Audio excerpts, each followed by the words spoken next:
Hello, everyone, and welcome to Public Access. I forgot the quote. Let's do that. There's a lovely little horror story about the peasant who started through the haunted wood. The wood that was, people said, inhabited by devils who took any mortal who came their way. But the peasant thought as he walked slowly along, I am a good man and have done no wrong. If devils can harm me, then there isn't any justice. A voice behind him said, There isn't. Frederick Brown. Now, hello everyone, and welcome to Public Access. I'm great at this and definitely not on cold medicine right now. This is a horror game set in 2004 in the fictional small town of Deep Lake, New Mexico, with our players investigating the missing public access station TV Odyssey, as well as other weirdness in the area. As content warning, this game contains cosmic horror, graphic violence, ritual sacrifice, sexual desire, childhood trauma, and consumer culture.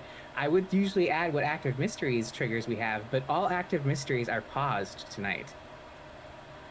I'll get into that after my lovely players introduce themselves. Players, please tell everyone who you are and who you will be playing. Hi everybody, I'm Ben Ravensdale. I'm going to be playing Declan, the perpetually stressed out babysitter of the group. Hello, I'm Rachel. I play Isabeau. We are both she, her. I don't know that Isabeau needs a babysitter. Uh,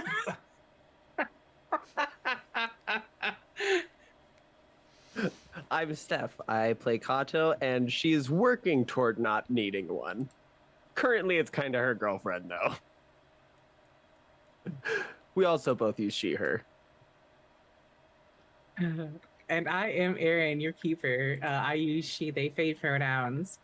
All right. So before we get into what's happening tonight, Ben, would you be so kind as to read the recap from last week? Or well, 2 weeks ago. you got it. Today is going to be a busy day for the Latchkeys. Isabeau and Declan plan to follow up on the strange Serpents and Sepulchres and the Black Leaf Circle. They decide to investigate the coordinates of the fire out in the desert. This requires them to go off-road, which Isabeau isn't fond of driving her car into, so Declan's truck it is. When they get to the veer-off point, there are some motorcycle tracks. It seems as though Cassie and Kato came this way already. Following the tracks, they come upon a metal silo, a decommissioned missile silo specifically. Fortunately, Declan has a Geiger counter in the back of his truck, and things seem safe enough. They walk around the edge of the silo, finding a door with a padlock, far more recent than the silo itself. Declan is able to cut through the chains, though this means our presence will not be a secret. Kato, meanwhile, has gone to the arcade. The line is remarkably shorter, perhaps a result of yesterday's events. For those of you who weren't here last time, it was a drive-by shooting at the arcade, so that's the events being referenced. She can practically walk into the arcade and head straight for the Zagreus cabinet. She's gifted with an understanding of the classical Greek classifications of undead, the Ataphoi, the unburied dead, the Auroi, the premature dead, and Biauthanatoi. I'm going to mess that one up, but I'm going to post it in the chat so people can know what that word is, because... Don't worry, I had a nightmare trying to pronounce it myself. Nah, you know what? I'm just going to move on. And a magical weapon, perhaps, which she can use to destroy the fire cults once and for all. None of this seems in keeping with the lore of the game itself at all. This all seems to have happened because Kato used a Barker token. Now something is watching her, a great hunger. It's a Happy Jack-themed pinball machine, out of order, of course, but it's a vintage cabinet. As Kato plays Zagreus and discusses the ending screen with the owner, the lights on the pinball machine flicker, and a small miniature animatronic of Happy Jack turns to Kato, watching her. It laughs creepily as she walks away, but as she steps outside, she finds a blank Odyssey tape. Back in the desert, a postcard falls out as the door opens. This is the original postcard for Serpents and Sepulchres, with images glued on. Isabeau carefully flicks her flashlight around and sees a door at the bottom of a long ladder. She holds the light in place as Declan clambers down, then follows. As soon as they open the door, they're overwhelmed with the scent of decay. A young man's body is here, chained to a chair. Salt, poured in intricate patterns, surrounds him. There's also a VCR here. The pattern of dust and cobwebs indicates someone has been here recently. A recently purchased camp cooler has some beverages that haven't gone completely bad. A cabinet behind the body is full of novelty wizard hats, where another padlock and chains lay on the floor. Isabeau manages not to hork, stealing a bottle from the cooler to help. As she does so, Declan swears he sees the body move. Just a bit. He examines the salt patterns on the ground and finds a metal D20 sitting in one of the salt piles, where the 20 is a nuclear cloud. He also picks up the pattern of a face in the salt. It speaks, asking if Declan has come to replace him. Declan says he hasn't. The figure says the magic has weakened and they need someone new, and the figure wants to rest. Back at the arcade, Kato retrieves her Barker token. She can feel something's eyes on her. She decides to look for the tunnel that Lottie found, in part because no one is there to look at her. Venturing in by the light of her Zippo, she stumbles across a map of Deep Lake. Random locations are marked along with the initials DH. She finds someone down here, a gruff man calling himself Charlie, who asks if she has any quarters. Kato, for her part, is happy to meet a friendly homeless person. In the silo, the ghost's eyes narrow as he realizes Declan wants to stop them, despite Declan not knowing who they are. Declan tries to ask for more information, but the ghost simply says that they were used for real magic. Isabeau says that magic isn't real, but it's a ploy to try and trick more information out of the entity, which offers to demonstrate. Isabeau tells the story of her first Odyssey tape, of watching a woman try to teach her fortune spells. Isabeau claims to have attempted the spell to no avail. As she speaks, she spots a small pile of fresh tobacco and pockets it, thinking it might be another lead. But she's attracted the attention of this ghost, who seems pleased that she's picked up the handful of tobacco. Declan questions the ghost, who says he's a conduit and they need someone new. Both Declan and Isabeau promise to help release him. Back in the tunnels, Kato and Charlie stumble across a camcorder. Turning it on, they watch someone in a panic trying to find the Vertex offices. That night, the group watches another Odyssey tape of a teenage call-in advice show. The first voice is familiar but younger, asking about the stress of being a parentified teenager. Realizing who it is, Isabeau tells Declan to clear his schedule. He's getting a spa day tomorrow. Meanwhile, Declan looks up missing persons reports for Bastian Dare. He disappeared at the same time as someone else named Amelia, but he didn't see any trace of a woman down there. Declan enlists Abigail and Elliot as his stenographers as he dives deeper into their backgrounds to look for any overlap. Meanwhile, Kato and Isabeau attempt to awkwardly bond. As they speak, Cassie comes out of Kato's room with another Odyssey tape. Declan apologizes for how brusque he was earlier, but his attempt at an apology only pissed Cassie off more, and she tells him off. She decides at the last minute to not push him down the stairs, and Declan successfully manages to make peace with the both of them. After their conversation, Kato and Cassie have their own discussion about everything that's been going on. When Kato brings up black hole monsters, that draws Declan's attention. Kato tries to explain, but even she isn't quite sure what that was. She talked about using her dad's old things to try and find that place again, to find answers, but she never found them. Isabeau slinks away to give the three of them privacy. In the distance, she hears the flapping of wings and smells the scent of old bones. The others hear her scream as she desperately dodges away from the thing, remembering a time in which her role as her cousin's lookout turned violent. As she gets away, their eyes meet. It looks hungry, but doesn't want to enter the house for some reason. Isabeau and Kato quickly act to tape up the door, but Declan lets curiosity guide him. His going out another door gives this monster the opening it needs to dart inside and grab Cassie. Kato collapses on the floor, but something shifts inside her when she watches the monster grab Cassie. She grabs her talon and advances with murderous intent, giving the monster a terrible drubbing. The lawn is finished, but at least Cassie is safe. That night, the big man comes to us all in a dream. His head is a ball of white-hot fire as he explains how the great hungers will invade the house. Tonight, to make us do something called Touch the Pure White Signal. All None of right. that is at all ominous. Not at all. Thank you so much, Ben, and thank you, Rachel, for your notes as always. All right, so welcome everyone to the Night of the Bone Wolves. This layer is unlocked after the Latchkeys watch 8 Odyssey tapes. At the start of the next Dawn phase, suspend any countdowns that might be happening in other mysteries for a single day-night cycle. The Night of the Bone Wolves is now the only active mystery, and it lasts until the end of the night phase. I will read this again, even though we did it at the end of last session. The big man came to you all in a shared dream. He was impossibly tall, long-limbed and gangly. His head was engulfed by a ball of white-hot fire. He explained to you that a trio of beings called the Great Hungers are going to invade the house on Rodenbecker Street tonight in order to make you touch the pure white signal. You don't have much time to prepare a defense. So, the question for this mystery is, how can we defend the house on Rodenbecker Street from the Great Hungers? It is complexity 8. The opportunity it will unlock is resolve the mystery by first capturing the Great Hungers during their assault and then destroying them.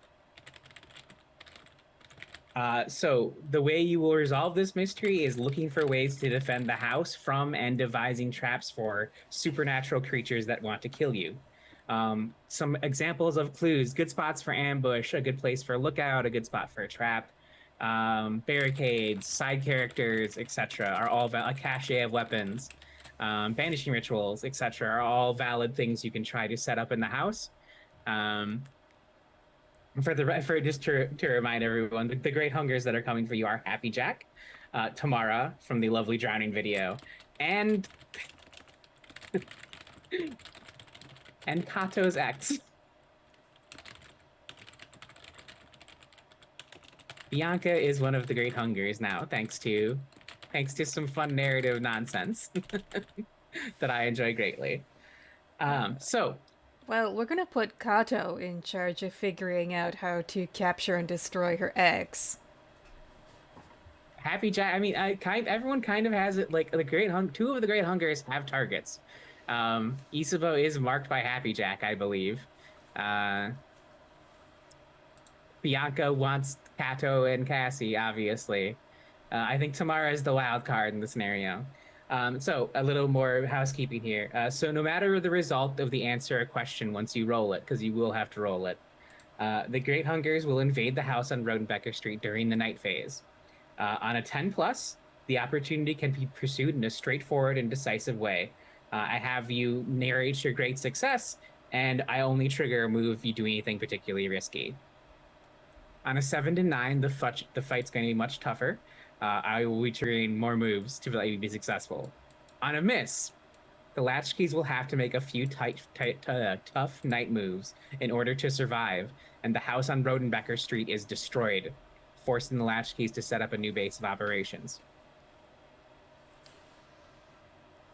So those are the stakes. I will let you know that any side characters you include to help defend the home are fair game and might die. And of course, you are all fair game as well. This is meant to be ruthless and dangerous, and it will be if you roll poorly. Sounds exciting.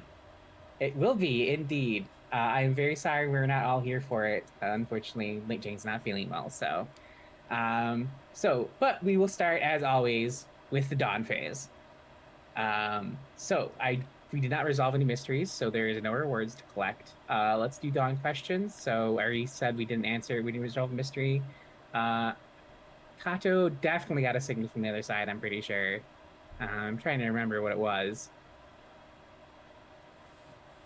Pep talk. Well, I know Declan got one because Declan narrated himself in the tape. Wait, Steph, did you do Book Prompt? Yeah, you did. Let me look. I at least did a paint the scene. Yeah. Let's see. Oh, yeah, you did. You did.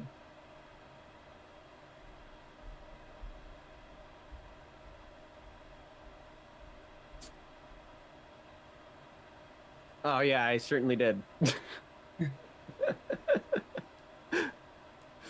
Bianca called in and then fucking broken. Yeah. Excellent. Okay, so you make an XP for that. Were you vulnerable to someone? I have written down Artax and the Stairs of Sadness. Yeah, okay, yeah, that's great. And then did you share a good memory from your childhood? Monty Python happened. Or at least talking about it. Excellent. Alright, let's go ahead and mark XP. Isabeau. You, I think, what did you do with yours? Oh, yes, I think it was Isabeau that called it as well. Like, you narrated yourself calling in, maybe. Mm-hmm. Yeah. Okay, so that's XP for you. Were you vulnerable to someone? Possibly a little bit during the whole thing with, talking to Kato. Okay, Yeah, I think that counts. And did you share a good memory from your childhood? I did not, but I'm now full up on XP. All right. Excellent. All Alright, right. so I'm going to choose an additional latchkey move, but I can do that on my own. Okay. Sounds good. Just let me know what you take. Declan, you definitely received a signal from their side. You also called in to the show. Um, did you go out of your way to reconnect with Deep Lake? Um, yes, because we, sorry, we drove out into the desert to, get a better sense of what was going on with the Serpents and Sepulchres thing.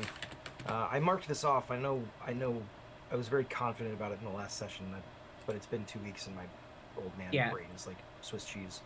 Yeah, no, I feel it. Yeah, I'll count that. And were you vulnerable with someone? Uh, yes. I think it was specifically with Cassie. Oh, When- yes, indeed. Yeah, 100%. Yep. All right, so go ahead and mark 3 XP. All right, I think that's everything for the dawn phase now. So I will give you opportunities now to prepare. I believe Isabeau does need this nostalgic move for sure. I know Kato needs a nostalgic move for custom move. Um, so it's just some keeper advice here. The best way uh, to um, to get your best chance of rolling well on this is to leverage side characters that gets you extra clues. So, off the top of my head, Cassie's dad can get you additional clues if you're consulting about criminal stuff, I believe. Um, uh, Abigail can do anything that's related to videography or photography. Um, Station 25 lady, puts her name stuff. Pasquala? Yes. Pasquala Breckenridge, you get an extra clue when you consult her about matters related to athletics, and you get to mark boxes to have scenes. Yes. So I believe that's everyone who can get you additional clues by interacting with them. There's also Emily. Oh, yes, Emily as well. I forgot you took her. Yes. Yeah. Extra clue on the meddling move for matters related to Deep Lake's natural environments. So if you can find a way to leverage those into helping defend the house, great. Otherwise, I would just put your best D&D brains on and set some traps. Alright, so I'm going to take A Winner Is You as my latchkey move. Excellent. You were a loser back then, but not anymore. People respect you now. Why? Her whole character arc I will present. And so it lets me increase my presence by 1. Wonderful. Sounds good. I kind of want to use the Mamma Mia special move. Oh yes, Yeah. Yeah, there is Mamma Mia and A A damn, damn fine fine cup of coffee. Yeah, which if someone wanted to do for a nostalgia move would give them +1 reason for the day, basically. Coffee date with Cassie. I can see Isabeau wanting a chance to decompress and have a nice latte at the cafe. Sounds good. Decompress with a good French press. Caffeine, notorious for calming anxieties. Oh yeah. Okay. I don't think I can clear the one condition that I have with the nostalgic move, so I'm going to. If Kato's gonna go with Cassie, then I'll hang out with Isabeau. I don't think you're saddled with that condition permanently. I would just need something that happens in the scene to justify you being able to break your gotcha. promise to Bastion, because you basically just promised you're gonna help set him free. And yeah, and I don't want to clear that. I want to yeah, honor that. So cool. All right. We will probably do some nostalgic moves to start then, and then what? I suppose we'll just figure out where to go from there, and how you want to prepare for the inevitable night phase. I think it's probably better if Ben or if Declan and Rachel, or fucking a, Declan and Isabeau. There we go. Yeah. I've got names in my head. I think it'd probably be better if they did the scene at Dark Star because I know that at least one of them has a one in reason. In fact, both. Whereas Kato does not. So it would benefit them probably better. Sounds good. I'm just going. I'm just going with wherever Isabeau's going. So if Isabeau Yeah. wants to go You there, could. that's I mean, fine. you. I would. I'd be happy to allow a whole group coffee planning session as a nostalgia move, as you because you all had the dream, right? And Cassie seen. Everyone in the house has seen monsters, so when you if you tell Cassie and them like, hey, we're gonna get attacked by monsters tonight, she'll believe you.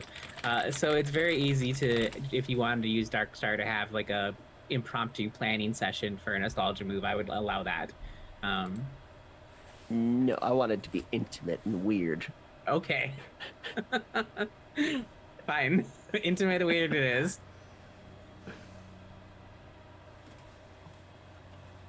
All right, so we will start then with Dark Star Cafe. And do we ever paint the scene for Dark Star? I do not recall. I don't think we ever went so, there no. in that mystery. All right, Which mystery is it even for? Dog Dog told me to. Let me Oh, wow. pull that up and let's paint the scene for that. It's in the Jagoya County tab.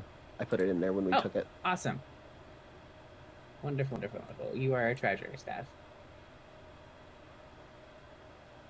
All right, so the tables are topped with stills from classic B sci-fi movies. Oh, that's awesome. I love that. That means there's fucking them and Attack of the Crab Monsters and just chef's kiss. It's such a shame that you arrived here after the Cthulhu in Southern California, after the Cthulhu pizza place went out of business. No, there was a Cthulhu pizza place? Yeah, so they had so the walls were all comic books. And they had one big like 8-top table that looked like it was like taken from a Star Trek set. And when you went to the bathroom, there was in a big display case an 8-foot tall Cthulhu plushie, possibly suit. I would have just tried to plan a heist to steal the 8-foot tall Cthulhu thing. I know me. It's not the first heist I've planned. I mean, when I went to Geeky Teas for the first time and saw the Dalek, I was like, how can I steal this? Sorry, Geeky Teas. I promise I won't. I love their Anyways. cat. They named their Yes. cat Mr. President. So when Yes. he jumps up somewhere he's not supposed to be, you can say, "Get down, Mr. President." It is a wonderful local store in Burbank, California. They are also a cat rescue. Yes. And have teas, as the name suggests. Anyways, so tables top with still from classic B sci-fi movies, a black tile floor with a neon pink grid. It is devoid of any signs of overt patriotism. It's been operating in Deep Lake for less than a year, but its owners grew up, left, and returned here. That sounds familiar, doesn't it? All right, let's paint the scene. The owners of this recently established coffee house have embraced Deep Lake's peculiar history. What touches have they added to honor some of Deep Lake's strangest urban legends? So, the stills from classic B sci-fi movies makes me think, because like they would have filmed those out in the desert, right? Because there's nothing there. So some of these films were filmed in Deep Lake or just outside Deep Lake. And so a lot of the stills are from hey, when they filmed Revenge of Area 51, that was just down the street, and here's a couple signed stills from that.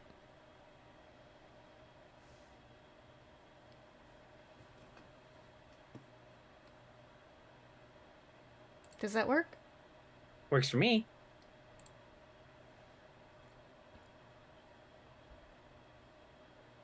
God damn it, Trey. I think that there's one of those like you know how they'll have like Halloween bats on some fishing wire? It's like that, but it's one of the Deep Lake Angels. Oh God.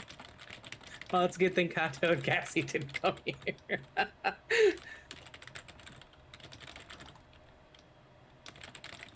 Um,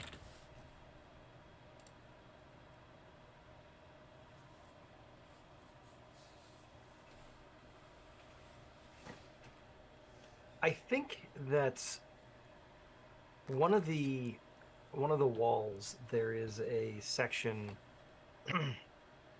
where they put up um, pictures of like local kids and stuff like that that come by the cafe when they're trick or treating on Halloween, and pretty much the only pictures that seem to make their way up there are ones where the kids are dressed up as, you know, uh, the Deep Lake Angels or Happy Jack or Officer Barker or like all these things that we've kind of been running into, but that nobody seems to really fully remember outside of our group. Um, so lots of local cryptid, urban legend Halloween costumes. Cool. It's a signal from the other side when we're not even watching the tape. I learned recently that that's just a thing that's allowed. Oh, really? You can just do it whenever? Yeah, if there's a thing from one of the tapes, even if you did it in the first session and this is the last session, you can make a signal from the other side if you just have that thing happen now in the last session. Wow. Okay. Yeah, Hell yeah, let's go. shit blew my mind. that is new to me as well. All right, cool. Good to know. Definitely gonna be leveraging that in the game I play in. Gotta get that XP. Right? Right, so Isabeau and Declan, you enter the cafe and see everything described. There is a young woman at the counter, waiting to take your order. Her name tag says Winnie.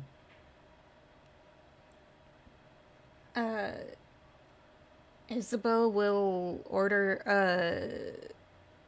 a cafe au lait, some kind of muffin or pastry, give a nice tip, and then take a seat. Hey, I'll take a nice chai latte and a blueberry dange. your lovely desserts technically are given to you immediately, and then Oh, this is early in the morning, isn't it? yeah, So they're breakfast. Breakfast God. pastry. Yeah, okay, Yeah, it's a breakfast breakfast pastry. pastry. I'll have Fine, I'll whatever. have the raisin bran muffin. Gotta stay regular. I'm putting butter on it though. Thank you, Winnie. I'll go sit down. Hey, shortly, like your days are called and your drinks are ready. But the scene is yours.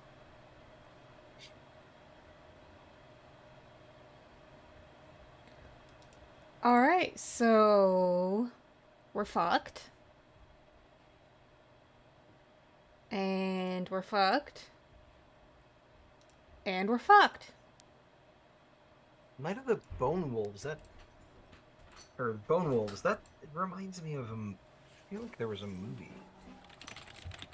If that I don't know if that was the title or if that was like the monster or whatever, but I don't know, it's ringing a bell.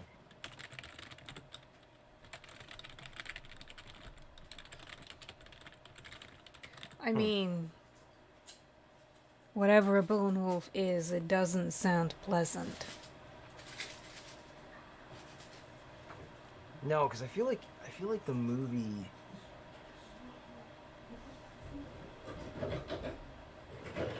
No, so it was weird. So yeah, there is a movie where it's something about bone wolves or something like that. but like it's really cheesy. Like it's not even good enough to make the wall at this place. It's that bad. And like the wolves in it were basically just like German shepherds with like really bad costumes. It was an awful movie, but I mean, should we check the video store after we're done here? I mean we can. I don't know that it's gonna do us much good, but the reason it's sticking in my mind is because I remember I was watching the movie with my brothers and sister, kind of late at night, and we started to hear something like sniffing and like scrabbling around, around the window, and I went up to go check out what it was, and I swear that I don't know if it was a dog, but it was something. And in that like brief glimpse that I got of it, I swear it was dragging one of my brothers away. Is your brother okay now? Oh, yeah, he wasn't with him, but like I remember very distinctly just being convinced that it had one of them. But it turned out he was just in the bathroom. So Okay. it was weird, it was creepy. The movie itself was terrible, but because of that.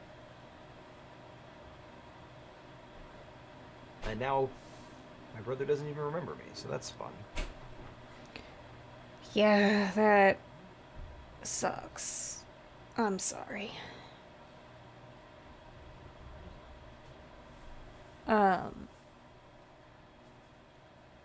Alright, well, what about you, Kato? Do you have any ideas?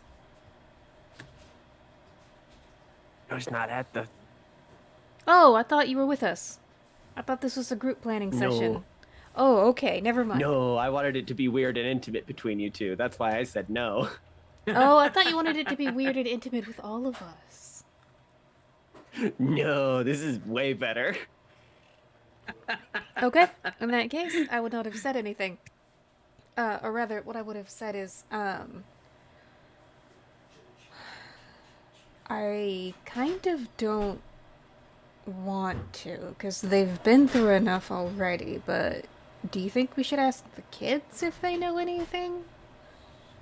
I mean, I think we should, because considering everything that happened to them, they seem to have picked up some information. They've been helpful before. I don't want them anywhere near the house, though. Yeah, no, good point. Where should we put them?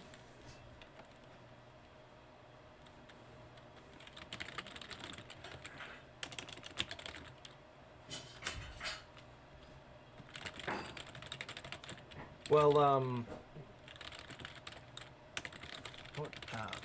Casey was watching him for a while, earlier on. So we could always have him take him back to his place. Yeah, do Or you... Charlie. Okay, yeah. If you're okay making the phone calls, I'd appreciate that. They're not going to remember me either. They're not gonna remember me either, but I think it'd be a little more awkward. Could we just ask Yeah, the you know, kids his- to He'll go he'll over? remember the kids. Okay. So he'll yeah, I'll work it out. I'll figure it out somehow. I'll call him. Okay. I just want to say, not to make this weird or anything, but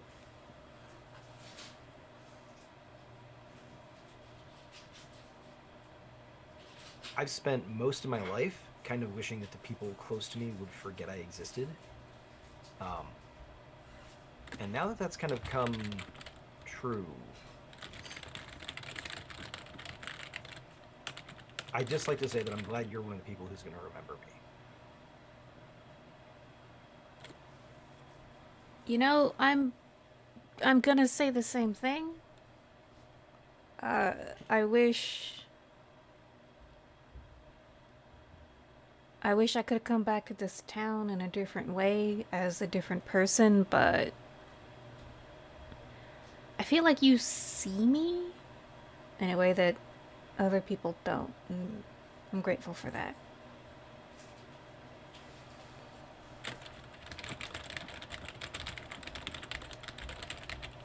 Well, this got awkward. Let's go.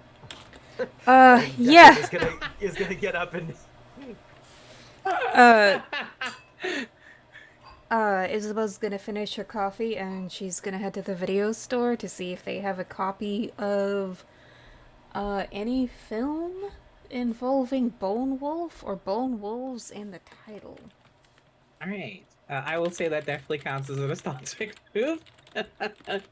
I think Isabeau, you can probably clear Deep Lake Devil or Marked by Bastion Dare, your choice, just because you've sort of had a moment to decompress from the nonsense of yesterday. Your choice. I will remove Marked by Bastion Dare because I'm marked by too many people. Fair enough. And you say you don't want to unmark Bastion, Declan, so you're good. However, I mean, so unmarking it doesn't mean that I've broken the promise to him. no, right? it just means you don't have the condition anymore. Oh, and I'll take that because I'm still planning on following Drew. But Okay, if that's you're totally okay with fine. that. Yep, I'm fine with it. And I feel like Declan's the one who initiated, so Isabeau, you are free to define a clue for the current active mystery, which is Bone Wolves. I presume probably the videotape or something like that, since that's what you're going to look for. Yes. Sorry, I'm making sure to get this down in the notes. Yep, fair enough. All right, let's hop over to Kato and Cassie, I presume. Or what is Kato doing exactly? Well, first I'm gonna write that it's the Night of the Bone Wolves on VHS is the clue, right? I think so, pretty much, yeah. Okay, I'm just putting that in real quick so we don't lose it. Okay. So I think that Kato's probably already been like getting the kids out of the house without even consulting Yeah. everyone. Just like, Yeah. oh, this is something that's happening and that I don't want them to be involved with. I'm getting a hotel room for them and Casey. Because I also don't want them to be at that house where I know that Casey will just start fucking his boyfriend. Absolutely Hey, valid. Casey has been nothing but responsible with those kids ever since we met him. So don't cast No, there's- aspersions on Casey. No, There was one evening where he ditched the kids and left them home alone. That's how the whole cereal and ice cream thing incident happened. Is because Casey went to go get dick down. I don't remember that, but okay. Yeah. Yeah, the kids took care of themselves and had ice cream and cereal for dinner, rather. That I remember because Declan's down for that. Yes. Kato had left them in charge of Casey, who then just pissed off immediately. I think that was the consequence of a bad roll, is what Yeah. that was. Ah, Anyways, But yeah, so she's like got a hotel room set up for them all, and she's like, and please, you know this is like important. Don't leave them alone in the hotel. I'm not gonna do it. One time, okay? It happened one time. Yes, one time, but I also get it. I get why it happened the one time. I'm like that too. So I'm like, not. Like, we're gonna order some stuff in the hotel and we're never even gonna leave. We're just gonna be here the entire time. thank you. I appreciate it. Here's like, and I think let's see, I pulled out 50 cash, but I needed to use 5 to get some fucking gum. But here, use that for whatever. Oh, cool. yeah. Awesome. Thanks. Keep them safe.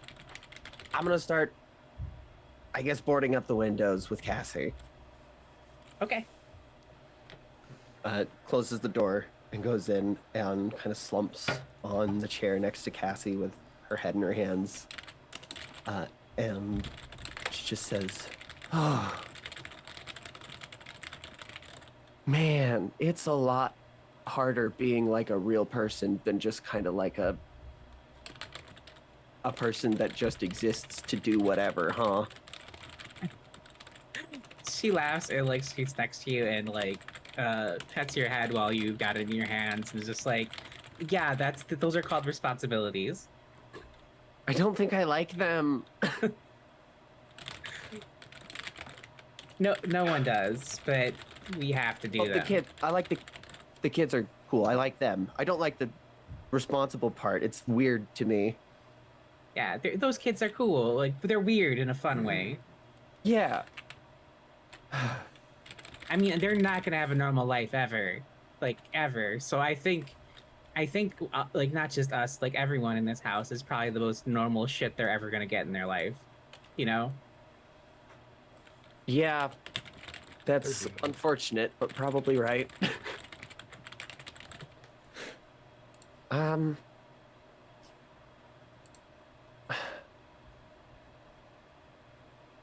how are you feeling about all of this? Did you get the dream also, or is that just a fun little us thing? Ah, that is an interesting question you have posed to me, Steph, that I did not think about. Hmm, what's more interesting? Okay, I have an idea. I have an idea. I had a vague dream, where it's like you have brief glimpses, but you can't really hold on to anything concrete. My dreams don't. I think it's probably because of everything that happened when I was young. I don't remember my dreams too often. Yeah, that's fair. Well, Do you think that thing last night was like their opening salvo? I think it was just stalking the house, waiting for any chance it had. I don't know if it was an opening salvo or what, but um, maybe. I'm just trying to get a gist of what's going on inside of the walls or whatever. It's a little interesting to me that it didn't just fly through the wall, considering how fucking huge it was. It needed a door to be open, or at least I mean, wanted one that's to be open. like I guess. in all the horror movies we watched back in the day and like, the dumb occult stuff we do, like it's always about invitation, right? Yeah, yeah. I would say that those are movies and this is real life, but how much of real life has been like a fucking bad B film lately, right? I was gonna say that the things like those things are from the videotapes you literally watch, so it's like, Yeah, it's.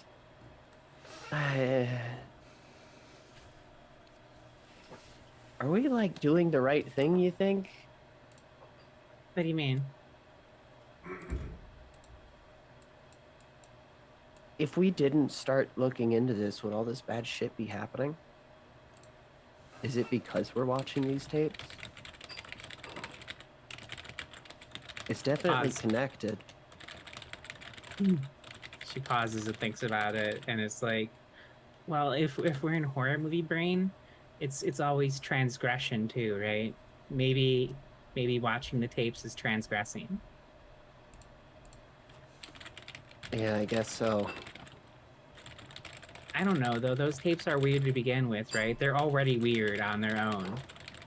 And the whole forums in the first place. I mean, other people have watched these tapes clearly, so Yeah, yeah, or at least remember them. What? Only the people that don't live in deep. I mean, this place is fucked up. I don't need to tell you that. Did you remember the station before we came back? Not really. I mean, I I You gotta remember a lot of that shit I've actively tried to forget about my young years. I know. I'm sorry. No, it's you don't have to be sorry. It's just yeah, it is what it is. So tonight is gonna be rough, I think. Um, I wanted to give you this before because we don't know what's gonna happen tonight. But I want to remind you what you promised me because this sounds like you're building up to I'm going to sacrifice myself speech. I don't want to do that. Um, Okay. this is more of a if these things get in and only some of us make it back type speech.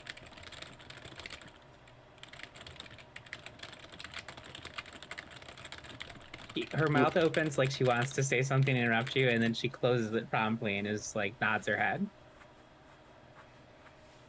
I fixed the mixtape. It doesn't have the same songs that I put on it originally, but um, yeah, I fixed it back up. It's got less songs than I wanted to put on it originally too, but it's an old tape. It couldn't really handle putting a whole lot more. You used the same tape even? Yeah, I got it. I took it to a tape shop, got it fixed up as best I could.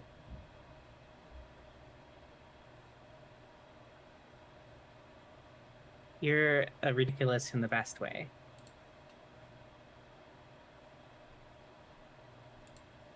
I try.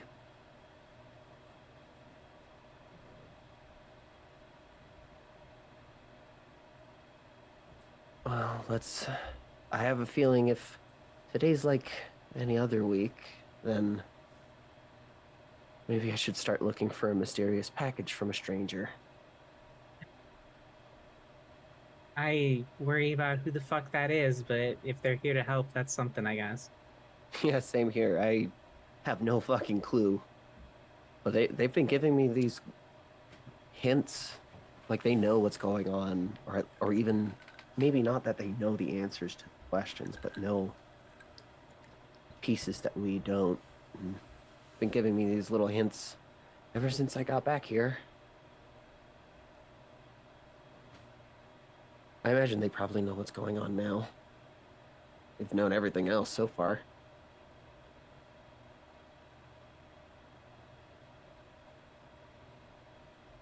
I'm not sure if that's more or less comforting that they know what's going on. Well, they're on our side, at least for now.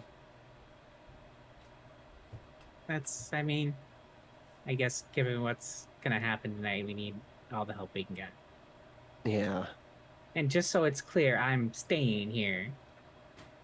I figured. I wasn't even gonna ask. I didn't want you to yell at me again. Good.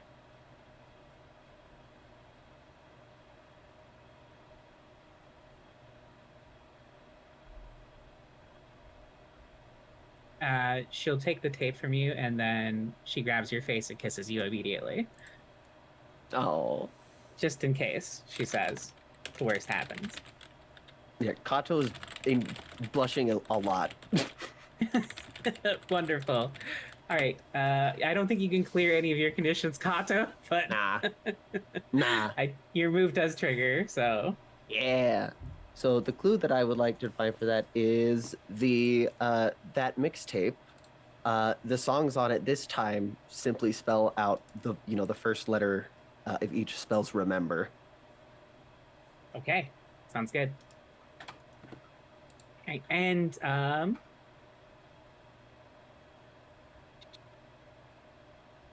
right. So, speaking of clues you get, truth is out there. Am I defining this one, or did you have something in mind?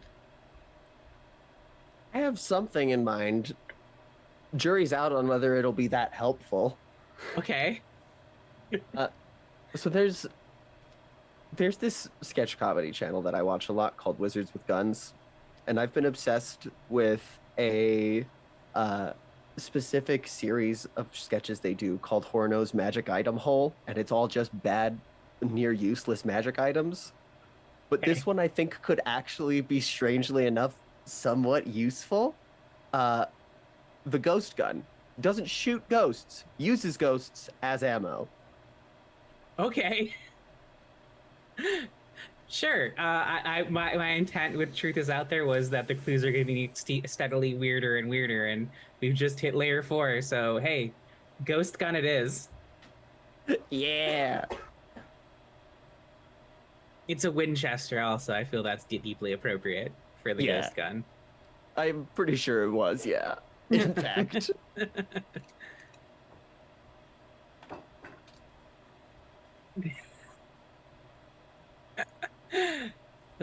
Wonderful, Jay. All right. So we've had our nostalgia moves. Now, I believe Kato, you said you're gonna plan on boarding the windows up. Um, I will probably I'll ask for a day move now. Actually, since you mentioned it during the nostalgic scene. I think probably reason. Would this or be a day move or a meddling move, since it would Oh, kind of meddling be move. more Sorry. like a clue Yes. for this Yeah, aspect meddling for move. this one? Sorry. Yeah, brain go burr It's on okay. cold medicine. It's a the Night of the Bone Wolves messes with the structure a little bit. I get Yes. it. So yeah, we'll call it the meddling move with, I think, probably reason. Maybe composure, but I think reason's probably more appropriate.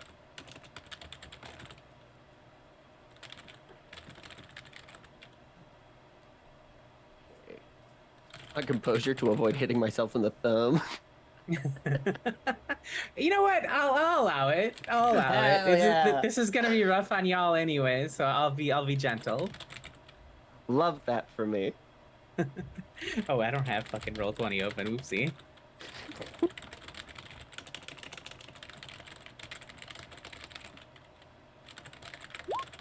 I knew there was something I was forgetting to do today. It is a 7.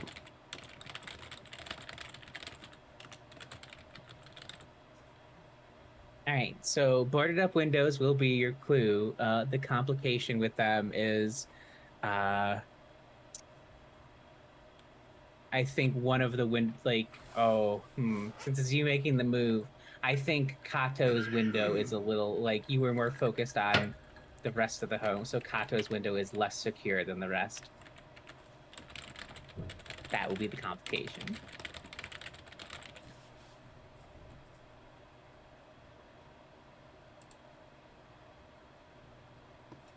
Excellent. All right, so Itsubo and Declan, what would you like to do to secure your home against the Great Hungers? Well, so how did the trip to the video store go? I assume that was your clue that you got from the Okay. nostalgic move. Do I need to Um, roll that? No, so when you do the nostalgic move, you get to define a clue. Awesome. So yeah, I'm presuming it's that. I kind of just assumed it was going to be the VHS tape you were looking for, since you described it during the nostalgic move. Absolutely. Okay. All right. So in that case, Isabeau is going to swing by like a Home Depot or some sort of hardware store, or even like a Target. Home Goods is what she's looking for because her reasoning is that we sort of fished the kids out of this mirror realm. And her plan is to try and, so she's gonna buy like a whole bunch of mirrors. Like tall Okay. mirrors and, cabinet mirrors, and essentially try and set up a mirror maze outside the house with the intention of confusing these bone wolves, whatever they are, when they first arrive. Okay. I can vibe with that. Oh yes, thank you for reminding me, Steph. We did mark 2 keys last session that I don't think everyone did prompts for. let's see. It was adrenaline and the Greetings Traveler key, I believe. Yeah, dungeoneering and adrenaline. I remember that I got my dungeoneering one done, I think. So I have it crossed off on my notes sheet. Yes. I don't think he did adrenaline. I think Yeah, that one I didn't have ready until today. okay. So yeah, I think only you did dungeoneering because I think you're the one that marked it. And then I think Isabo is the one that did adrenaline. Yeah. So think about if you're ready. Go ahead. I'm ready for mine, but I don't want to interrupt the scene that's already going on. Cool. So yeah. Mirror maze. Okay. I can vibe with a mirror maze. There's definitely been a theme of that in the game. Are you putting this in the front or the backyard? Both. Both. She'll also get a bunch of like outdoor lamps, and try to use that to bounce the light around. Okay. So I think the meddling move here. Hmm. I like. I kind of like composure for it. Just because it's less about the ability to make a mirror maze and more like how do I not look like an absolute nutcase in my front yard setting up a mirror maze in the middle of the day. Um, in my head, that's what's happening here. Okay. So go ahead and give me the meddling move with composure. Meddling move with composure. 9. Okay. I think the complication will be that you have drawn the attention of neighbors, um, which may or may not cause them to investigate later this evening. Okay.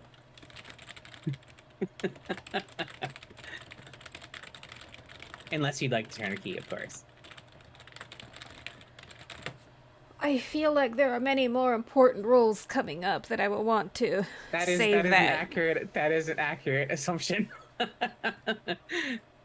Declan, what would you like to do? I'm gonna go buy several of those things of iodized salt, like the little cardboard canisters. Mm-hmm. And then, I mean, the ghost thing down in the silo said that the salt stuff was there, and it was containing magic in some way. So I think Declan's gonna go and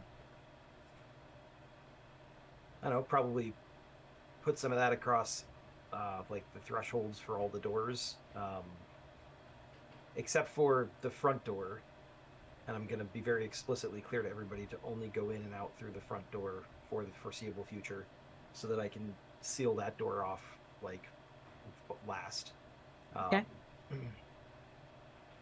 And if there's enough salt left over and I can remember what the symbols look like, no, not going to do that. I will put a couple of like salt circles on the floor though, that people can like step into if they need to get away from something in a hurry. Okay. I think that will be the meddling move with sensitivity. All right.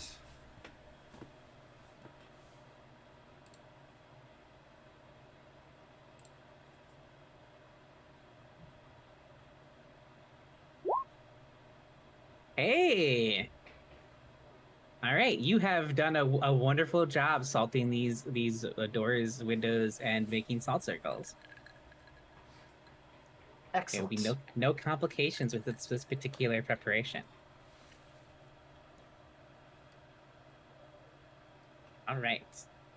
So let's snag those key prompts real quick, and then I'm going to give everyone one last time to farm some clues for the night phase.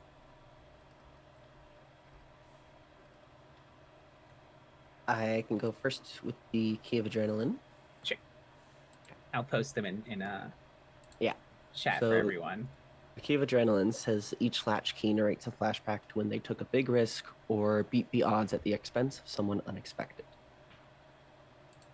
The move to vigilance went smoothly enough. Bianca seemed happier than usual, which Kato at the time thought must have been from the excitement of the move.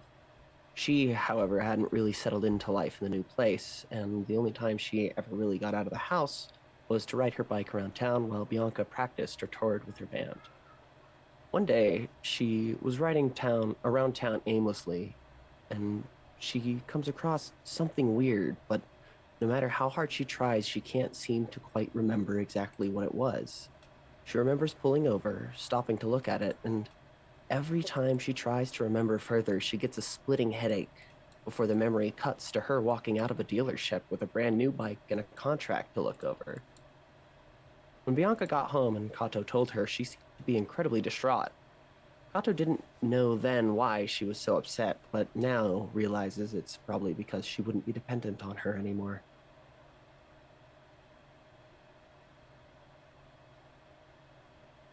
Awesome, thank you.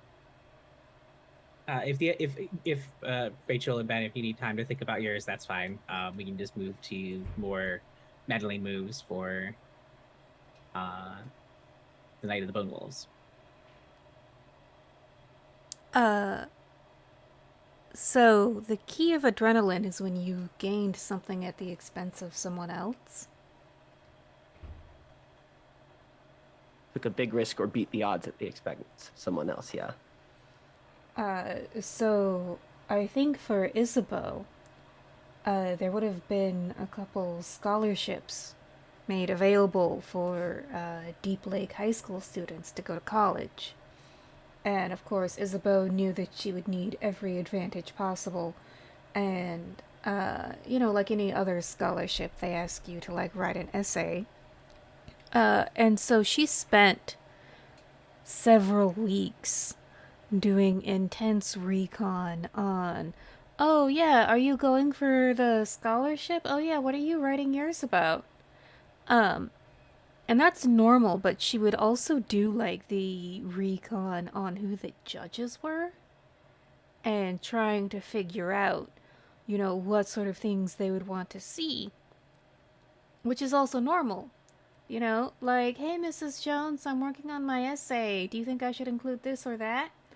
And of course, Mrs. Jones would give her the correct answer, but then she'd go around and turn to her peers and would say, "Oh, I heard you had to do it this way," when that was wrong and misinformation. So, uh, who knows if this was like real sabotage? But she actively worked against every other student trying to get this scholarship so she could win it.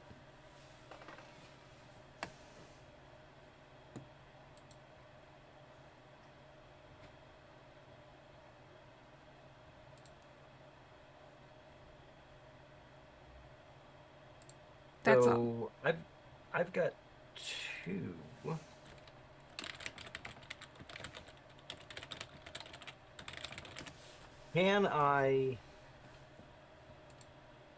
Can I combine them? I don't see a reason why not. So I have to narrate a flashback when I took a big risk or beat the odds at the expense of someone unexpected, and then I have to narrate a flashback to childhood showing a dangerous activity and hope their parents would never hear about. Okay.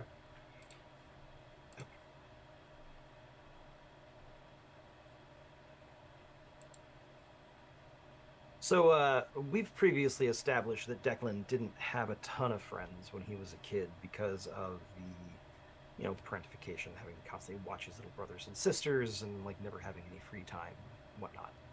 And there was a previous flashback where some people were kind of following him and like uh, making fun of him, kind of classic bully stuff.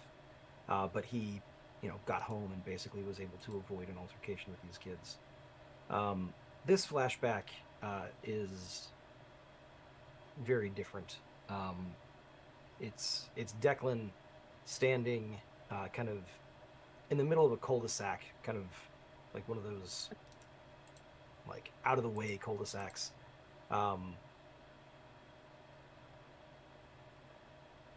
Probably in a not great part of town, and he's surrounded by 3 or 4 other guys about his age, maybe a little bit older, and he's Declan's probably 15, 14, 15 at this point, and they're doing the classic kind of like pushing him around type of thing, and Declan never really kind of did any direct confrontations because his parents would not approve. um, but in this particular case, like he just decided that he was done putting up with their shit, and so he basically walked over there and was like okay, we're gonna settle this, and we're gonna talk this out. Um, which was really dumb because these guys all lived in the same cul-de-sac, so like he knew that he was going to be confronting all of them at the same time. Um, and things take the turn that they inevitably are going to take. Some punches start going. Obviously he's outnumbered. He kind of like tries to get away from them. They end up kind of on the lawn between 2 of the houses, and Declan, decides to pick up a branch and clubs one of the other kids over the head with it.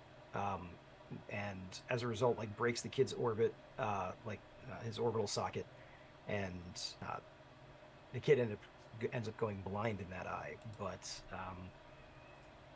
no one wants to say anything about it because obviously these guys are going to get in just as much trouble if they find out that the 3 of them were beating the crap out of Declan.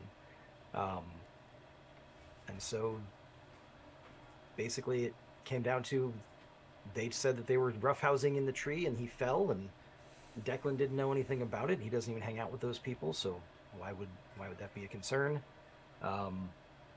But they stopped messing with him because they knew that he was willing to put somebody in the hospital if he needed to. Yeah, his parents never found out about it.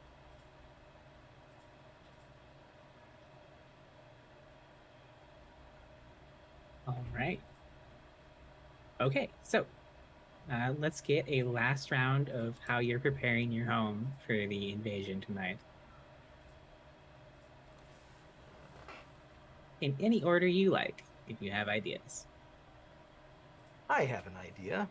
All right, let's hear it. So we have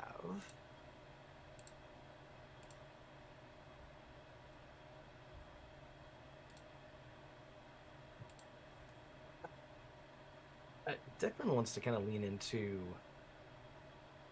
like the kind of the sensitivity, kind of the weird side of things. He's gonna go find a quiet spot. He's in one of the probably his bedroom. He's gonna make a little salt circle, and he's gonna sit down in it. He doesn't know whether it's good to be inside or outside the salt circle when he's trying to do this. He doesn't know. He's just kind of flying by the seat of his pants here. And he's gonna kind of center himself, and he's gonna start kind of talking, sort of stream of consciousness, talking to everybody that has been killed in Deep Lake by these weird, crazy, like otherworldly fucking things. Kind of to the in the vein of like aren't you mad at these things? Like these things, look at what they did to you. Look at what they did to everybody else that they've preyed upon. Don't you want to do something about it? Because I do, and we're going to, and we could use your help.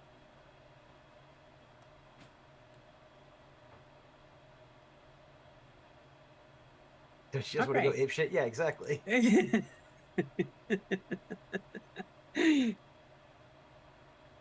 All right. Part of me wants to make you roll that with presence, but sensitivity makes way more sense. Thank goodness. That's meddling move. Meddling move with sensitivity, please. You are not. You have no conditions, so you're good to go. An 8. So I think like you have summoned the spirits of the dead. I think the complication is an obvious one. Not all of them are helpful. That's fine. I think more of them will be than not, so Okay, you are good with that complication. Then, who's next? So So, I think. Oh, go no, on. no, go ahead. Okay. So I think that Kato wants to go and buy like a big fucking bag of jacks and then cut off all of the little safety orbs at the tip of each of them to make homemade caltrops. Oh boy. And she's gonna make an oil slick trap with that and the caltrops. All Like right. like put some oil up at the top of the stairs and caltrops at the bottom, one side of it so that then you can still walk up one side and not slip and get stabbed in the feet. But if Yeah. you're running, you would probably end up running on both the wet and the not side and slip and fall down. Okay. I like it. Um, I think this is uh,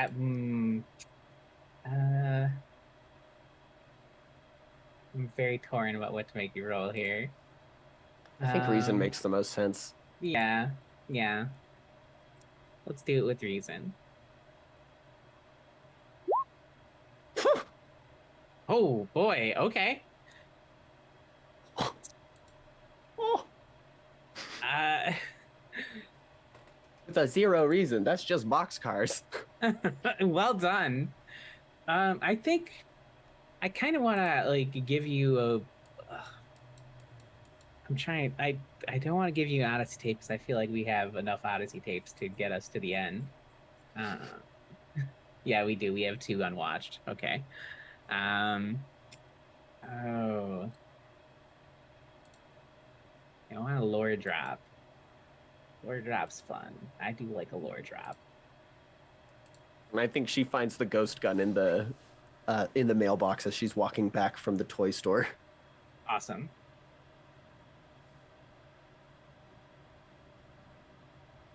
Mm.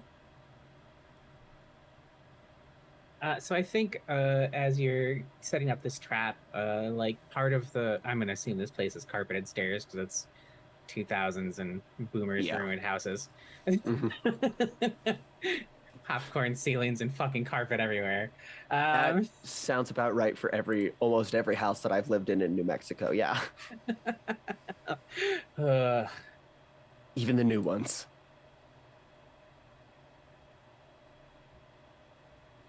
so I think you find like under like part of the carpet peels up as you're like prepping, like getting the shit on it, and you find a small newspaper clipping in there.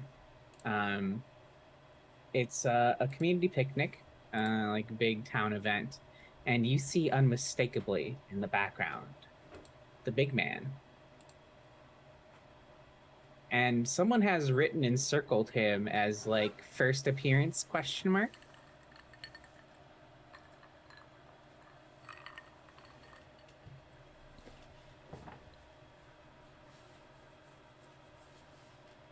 All right.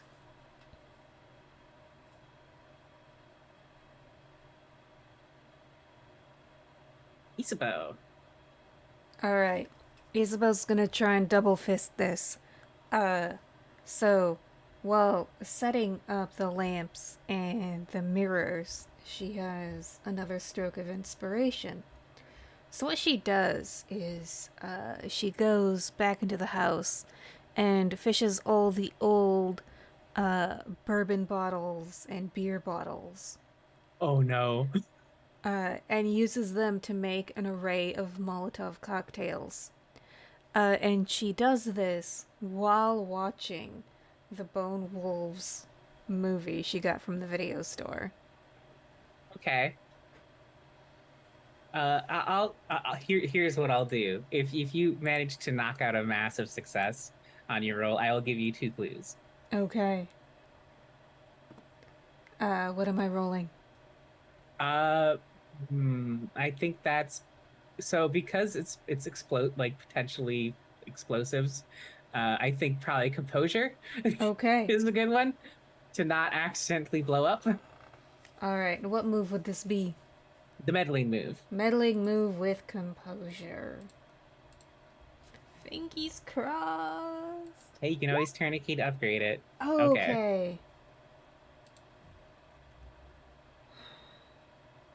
All right. So I think the complication here is going to be some of those Molotov cocktails aren't as well corked as they should be. And when throwing, you will spill contents on yourself. Okay. All right. So I will turn a key of the child. Okay. And so she is carefully measuring out the alcohol and all the booze. And she's got like a cocktail shaker there, just like as a container. And so she will talk to anyone who passes through the living room about how, yeah, you know, I knew how to make a Tom Collins by the time I was 8, because, you know, I'd come home and my dad would be trashed, but, you know, he'd still want me to make him a drink, to bring him something, so I got really used to it, and so she, like, fills up a little jigger with the vodka and, like, with a practiced hand, pours it directly into the bottle. As she describes being, you know, a 10, 12-year-old bartender for her parents. Hey. Oh boy, I see Isabeau is now in the same boat as Kato. 2 keys left. All right. Yup. It is. I did say it's a dangerous evening, so. All right. So your Molotovs will be flawless. And yeah. Um, I think the Night of the Bone Wolves film might give you some ideas to how to trap some of the Great Hungers, but it won't be an actual clue. Okay. All right. So before we go to break here, who wants to roll? Answer a question. I'll do it. What's the Do worst keep that it could happen? do keep in mind you can turn keys to upgrade the roll. I will say that rolling a miss on this though doesn't mean everyone dies. It just means the house will be destroyed in the process, and it will be a very difficult night phase for you all. But you can still turn all of your, like everyone can turn a key to upgrade it as per usual. Okay. So this is gonna be Answer a question. So I believe you have it is complexity 8. You have 8. 8 clues total. So you are rolling at a +0.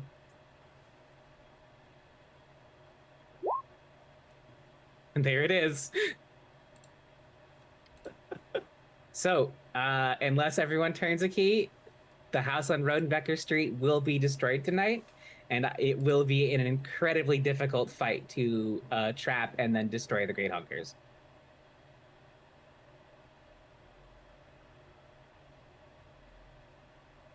Are we cool with that? Because that sounds kind of fun. I mean, I'm So logistically speaking, it's for Isabeau and Kato specifically, it's probably better to not turn a key and save your 2 keys for a brutal night phase, because 7 to 9 is still going to be a brutal night phase. It just means the house is going to be destroyed. So in terms of gaming the system, it's better you don't. But I will leave it up to the players as always. I will Hey. follow your advice. Declan's name isn't on the deposit for the house, so he's gone. Hey, holy shit! It's only Kato and Lottie on the lease currently. By the end of the night, it might only be Lottie. Oh god. She's gonna get back and be like, "What the fuck happened while I was gone?" All right. So Oh, quick question. Yes. Do we want to do my answer a question for my custom move right now as well, or do we want to do that after the break? If you'd like to do it now, feel free. We have some time before we'd go on break anyway, so we were gonna go So I on break a have little one early. key with enough exactly to try to answer a question at a -1 for that. One clue, Go. not key. I have 2 of those. Yes. Go ahead. So I think that the answer is simply that they're going to like effectively just put that mixtape on, and as they're getting the house ready, and they're going to listen to it together. Okay. A night of horrified passion, as it were. Sounds good. Go ahead and roll at -1. Yeah.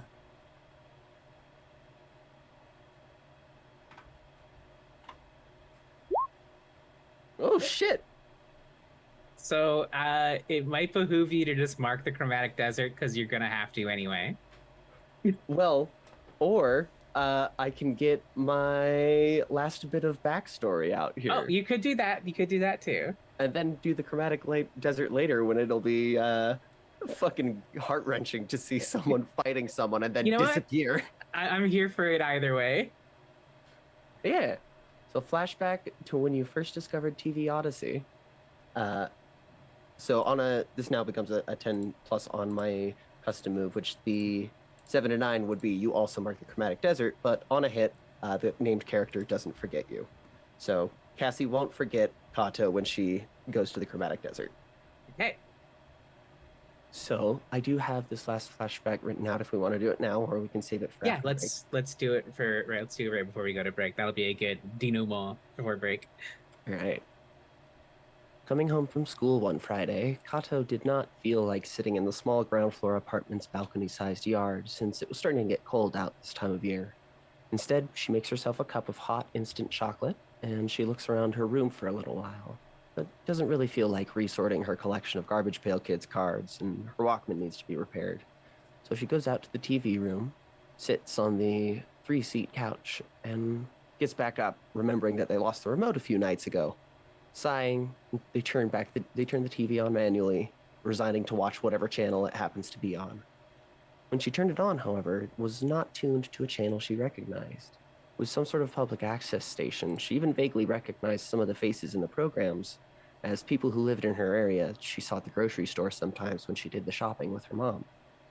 She sat down, and for the first few segments, it seemed pretty normal, at least as far as public access TV goes, right up until the countdown to the 4th of July special, which Kato thought was some visual bug since it was mid-September, hit 0. It was in the middle of another segment, which immediately cut out and changed to an image of Officer Barker's head, taking up the entire frame, breathing heavily. It sits like that, staring, unblinking, directly into Kato's eyes for what feels like hours, but in reality is only half of one. Then he talks. He starts recounting to Kato all the things she's done growing up that make her a bad person, one who needs to be taught a lesson. Then started telling her about the things that she would do in the future that means she's irredeemable and can never stop being punished. She was unable to turn her gaze from the television set, even through the tears streaming down her face. Like a train wreck she couldn't look away from, she watched it for hours until her parents came home late in the evening. They were very unhappy with what they saw, as the image immediately changed to an R-rated horror film when they entered the room. They had the first of their soon-to-be frequent arguments that night as they grounded Kato for a month, and she heard them scream at each other well into the night through the thin drywall. All right. And that lovely little trauma gem will lead us into break. We will be back in about 10 minutes, everyone, for a brutal Night of the Bone Wolves. See you then.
welcome back, everyone. Let's begin our perhaps swan song for some characters here. We'll see. So, you all gather in the house on Red. I have a question. Besides Cassie, who has demanded she be here, do you have anyone else in the home besides yourselves? No, we've sent all the kids to Casey's. I knew Casey in the case. Okay. I was just saying, any of the other side characters you've met, have you invited them? Okay. I have not cultivated positive relationships with any of the people here, so I don't Wait, think. you don't. Oh, it would be who is the HOA hilarious. lady? Who is Yeah, the I don't Yeah, think that's what I was Patience. thinking. I don't think Patience Head is gonna show up and help us fight off some bone think- wolves. I mean, What if- maybe if I'm like, hey, it's bone about wolves are going to property. reduce. It's about property Bone values. wolves are going Yeah. to reduce the property value. So Yeah. So what if, and hear me out here, what if like Emily just shows up with like a gift basket, like, hey, I'm trying to mend things here, and then just suddenly there's bone wolves. Oh boy. Not at all that I think because she'd be helpful by any stretch. 100% because I think it would be funny. I guess we'll see how it plays out. Cool. Just wanted to implant that little idea in your noggin there. Okay. All right. So, I presume you're all probably gathered in the living room, or where is everyone? That's how we'll start this.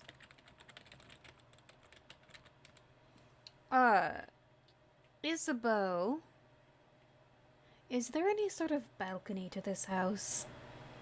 If you'd like there to be one, sure. Yes. Okay, so there's a second floor balcony, and Isabeau is there with her array of Molotov cocktails, and one of those big, like the lighters that you use for barbecues with the really long nozzle. Yeah. Yeah, I know which one's talking about. Yeah. Probably blasting some music just for extra ambiance. everybody, don't forget the salt across the thresholds and the salt circles. Be careful where you're stepping. Okay. Where are Kato and Deck? Declan's in the kitchen having another cereal with ice cream. I mean, real. That's real. Yeah, Kato and Cassie are finishing up listening to that mixtape and crying about it like big babies. Okay. And also reading the instructions for the ghost gun. Aim at target. Pull trigger. Do not shoot at ghosts? What do you mean? Uses ghosts as oh. Oh, Declan summoned extra clips to the house for you, apparently. Little ammo pickups. Yeah, little ammo pickups. Okay. Alright, so, the sun goes down, and an eerie calm descends over the house. The tape ends, Kato, that you're listening to. Isabeau, you're looking out. Does the balcony face the front or the backyard? Let's say the backyard. Okay.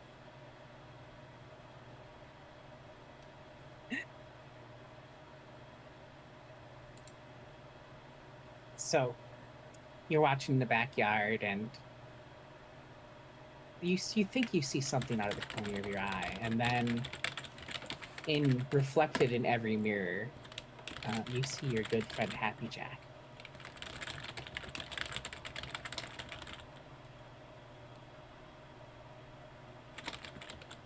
One of the reflections, you think? Question mark? Hmm? Looks up at you, but not all of them do. What do you do? The reflection who does the looking up is the one getting the first Molotov cocktail. Okay. Wonderful. Let's kick this off with our first night move then, shall we? Okay. Sounds like Vitality. What are you afraid is going to happen if you fail or back down? she is afraid that she will miss and set her backyard on fire. It's worse than that. You will knock down the rest of your Molotov cocktails as well. Okay. Aw, fuck.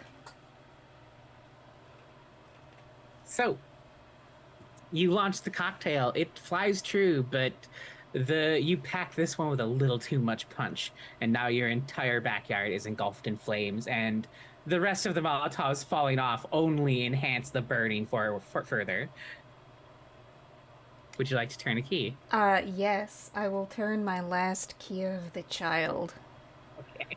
Uh, Would you like to narrate that now? yes, it is a flashback to the moment when you realized your parents were imperfect. And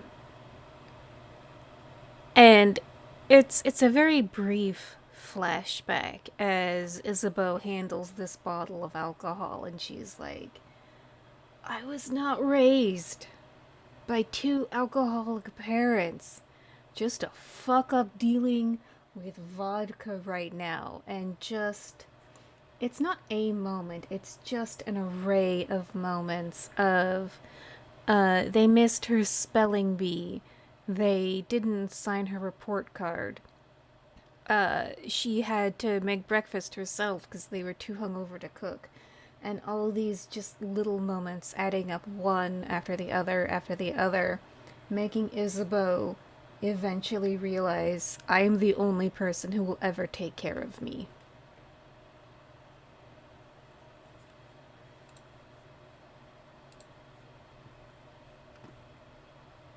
All right.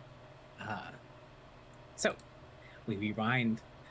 Your Molotov flies true and hits what you presume to be the actual Happy Jack, and engulfs him in flames. The complication here will be the puppet doesn't seem to mind being on fire as he progresses through your mirror maze. He doesn't seem to be going towards the back door, though. He seems to be happy. Sorry, that was the accidental wordplay. He seems to be more than happy to start. He jams his hands into the side of the house, setting it on fire, of course, as he is now full flammable himself, inflamed himself rather, and begins climbing towards the balcony. We're going to cut away from Isabeau now. Do I get one speak action? Sure, please. Declan, get the fire extinguisher! So Declan and Kato, you all hear the explosion in the backyard immediately.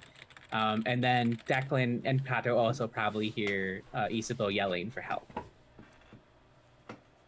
Well, Declan's been wandering around with Dr. Cerulean's scalpel, because that seems like a decent thing to stab these things with.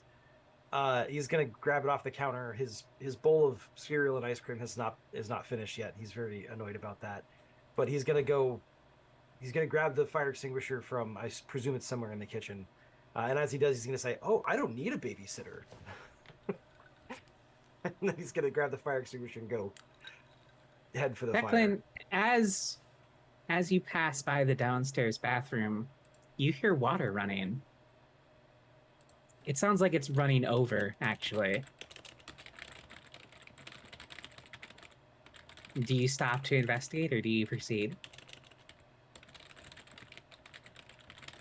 I mean, water isn't as bad as fire, Fair. so I think if Burst pipes are fine compared to your house burning down. yeah, if the place exploded or something exploded and she's calling for a fire extinguisher, then Declan's not going to worry too much about the sink overflowing. So I will keep going. Noted. All right, Declan, you make it upstairs. You see the backyard is partially on fire, and then immediately see what Isabeau is yelling about, which is a flaming Happy Jack crawling up the side of the house.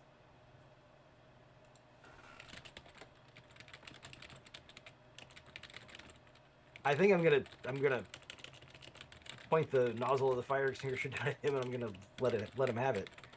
All right, I think this is gonna be the night move with, I think, Vitality. You would say vitality. I would, yeah. Oh, everyone, I do keep in mind you can mark stuff in your corner of the house for all of these night moves I'm going to make you do, and I would Uh, encourage you to do You so. know what? I'm actually I'm going to mark off one of the items in my corner of the house. It is the Officer Barker Anti-Crime Pop EP Rough Stuff on a format of your choosing. The first song was Woofer Madness. The second one is Scrapyard Dogs, and the third one is Sniff Lift Spray, which is a jingle for like how to like detect a fire, like or smell smoke, you know, lift the handle on the fire extinguisher and then spray the fire. Oh Um, my god. so Oh, good lord. I'll allow it. All right, so you'll roll the night move with vitality with advantage. excellent.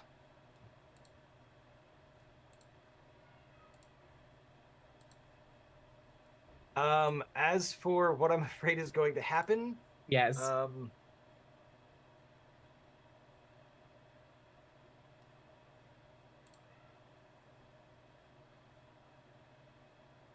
I think I'm afraid that the fire extinguisher will not have been checked and swapped out when it expired, and so it'll be dead essentially.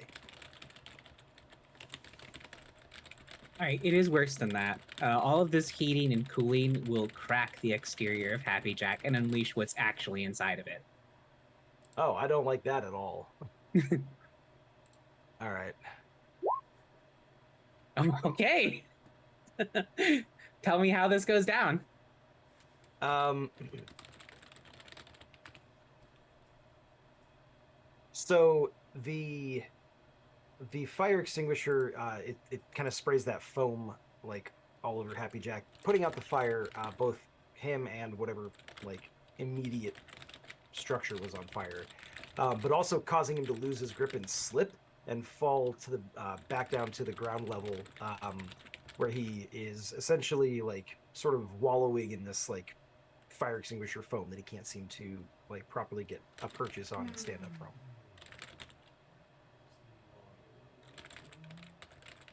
All right, sounds good. Let's cut over to Kato and Cassie now.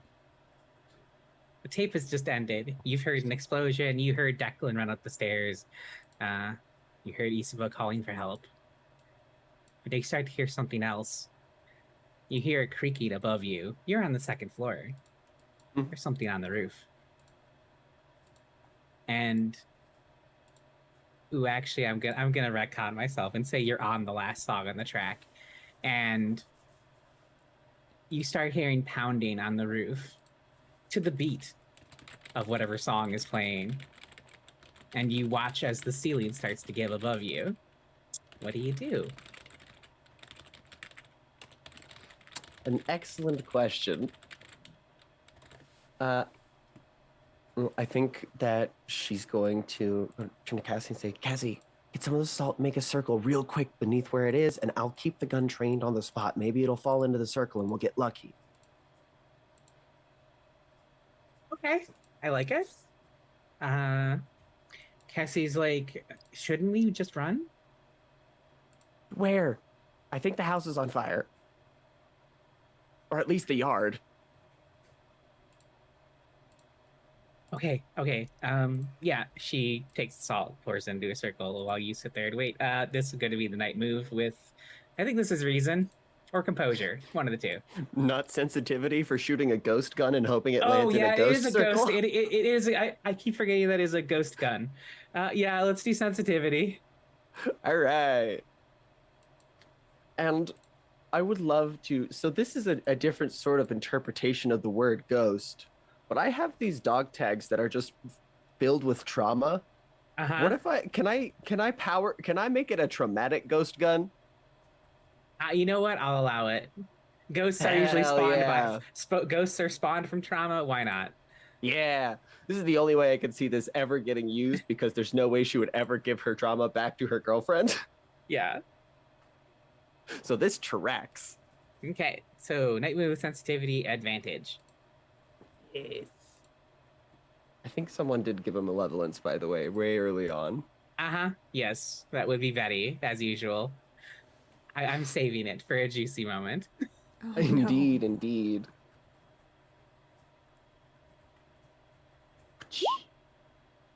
7. Okay. I think you're going to get some shots off and hit what is obviously the Bianca creature. But the salt circle is going to get broken by the falling debris as she enters the room. So she'll I think not that be makes contained. sense. Okay. Oh, Oh there. yeah, I'm supposed to say what I'm afraid will happen if it Yes. fails, and then worse. Yes, Oops. yes, exactly. Yeah, we both forgot about it. Oh, Drea bought us a benevolence. Thank you, Drea.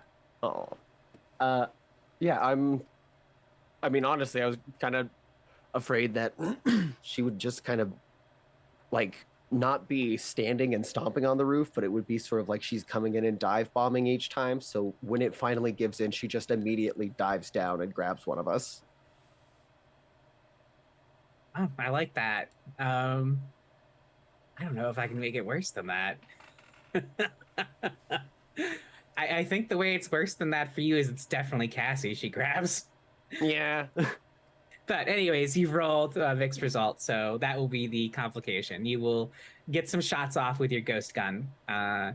Bianca like lands but falls backwards like into like the closet. But the salt circle has not contained her.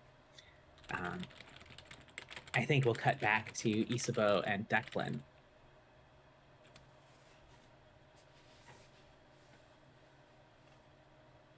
So you have, for the moment, halted Happy Jack. He looks to be regaining himself, whatever, slowly. That's when you hear the crash in Kato's bedroom. And then you hear another noise. Of course, Kato's too busy fucking her girlfriend to fight the I monsters. love that. Great. That's it. That broke the slats on the bed from banging too hard. Can I drop the fire extinguisher now that it's empty on Happy Jack and like? Yes, absolutely. I will allow you to do that. Keep in mind, you do need to contain and then destroy them. Well, I figure if I knock him senseless. Okay. Fair enough. We'll say we'll have you do night move with composure. I don't think I really have anything that'll work with this, so. And what are you afraid is going to happen if you fail? Oh shoot, I always forget about that. That as I'm leaning over to to kind of like get the right spot, I'll like slip and fall, or the railing will break and I'll end up falling down to the ground with Happy Jack. It's worse than that. You'll also break your leg when you hit the ground. Oh, fun. Okay. All right, so indeed, looks like you rolled. You go to drop the fire extinguisher, lose your balance, and tumble to the ground, and you hear a distinct snap as your leg hits the ground. You land on your leg, and it takes all of the brunt of the force. And there is a unpleasant snapping noise. Happy Jack just kind of laughs, says, "Oh, Declan, I was going to play with Isabeau first, but looks like it's your turn." Isabeau. I forget if I turn a key here. You will upgrade it to a mixed result. Yeah, I think I'm gonna do that. Okay. So I'm gonna turn a key of the child, the flashback to the moment when we realize your parents weren't perfect, and it's going to be eerily reminiscent of this situation, where Declan kind of climbing a tree in the yard. He's probably 10 or 11. He falls and he breaks his arm, and his parents spend the rest of the day like getting to the hospital, getting his arms set and cast and everything like that, basically complaining about how like now he's not going to be able to like keep an eye on his brothers and sisters during the summer, and so like they're not going to be able to go out to whatever party they were going to go to or enjoy the cookout, or it's very like they're more worried about how this is affecting them than the fact that their kid's arm is broken. Okay. So, we rewind. You do not fall off the balcony. You do drop the fire extinguisher, and it cracks Happy Jack right in the head, who falls to the ground. I think the complication here will be that a crack has formed in Happy Jack's exterior. If you do more harm to him now before containing him, you're going to unleash the thing inside. Okay. All right. So, as you two, Isabeau, you are watching this unfold. You begin hearing squish, squish, squish. It's getting closer and louder.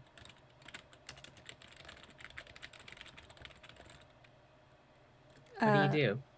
All right.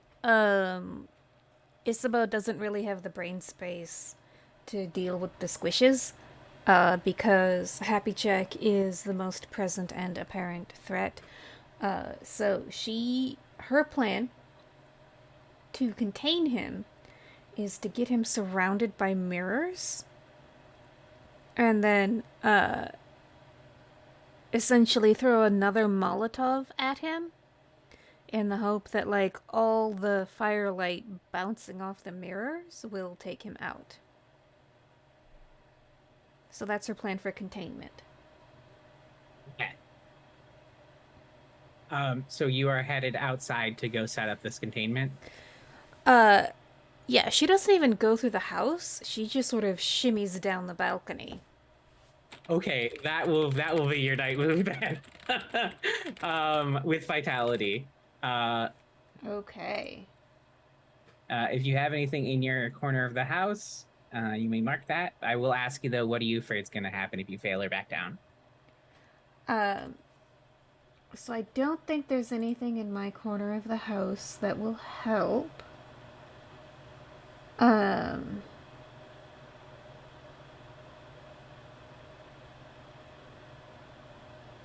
Okay. No. She has a book checked out from the local law library on FCC regulations. She's gonna drop it Mm-hmm. as like something softer than concrete to land on. And her fear is that if she fucks this up, she's gonna break her leg and be out of commission, unable to help, might even die, because she can't move with a broken leg. Yeah, I think it's worse than that. Is you'll fall and break your neck. Okay. All right, so night move, vitality with advantage. Thank God. Mild success. All right, so I'm going to give you. You're going to land badly. Okay. I'm going to give you the condition sprained ankle.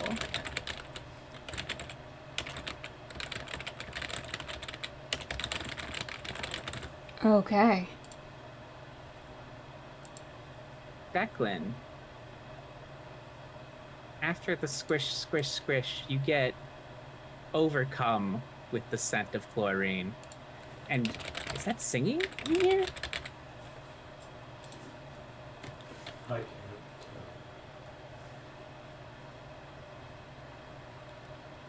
Okay. tell. Ben does not remember what this is.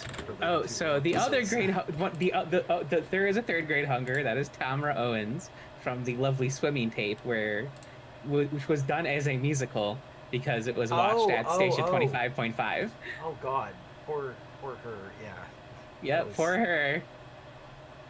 For was you, though. unpleasant. Okay.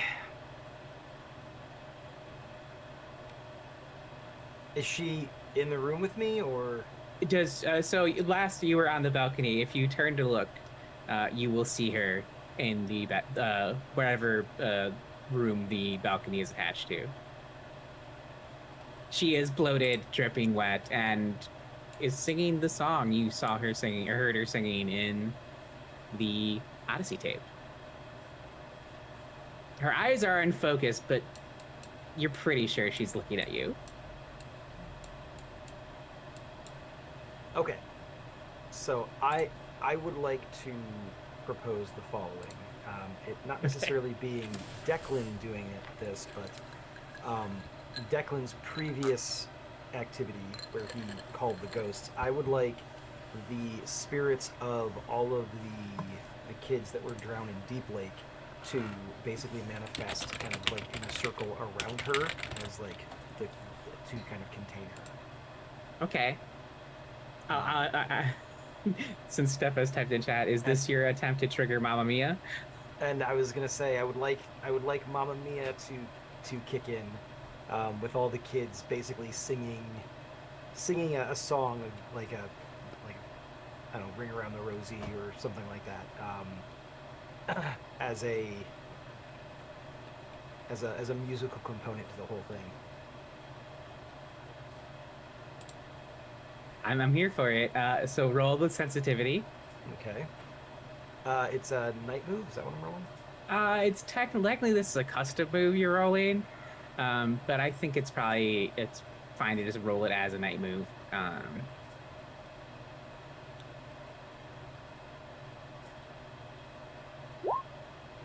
An 8, round success.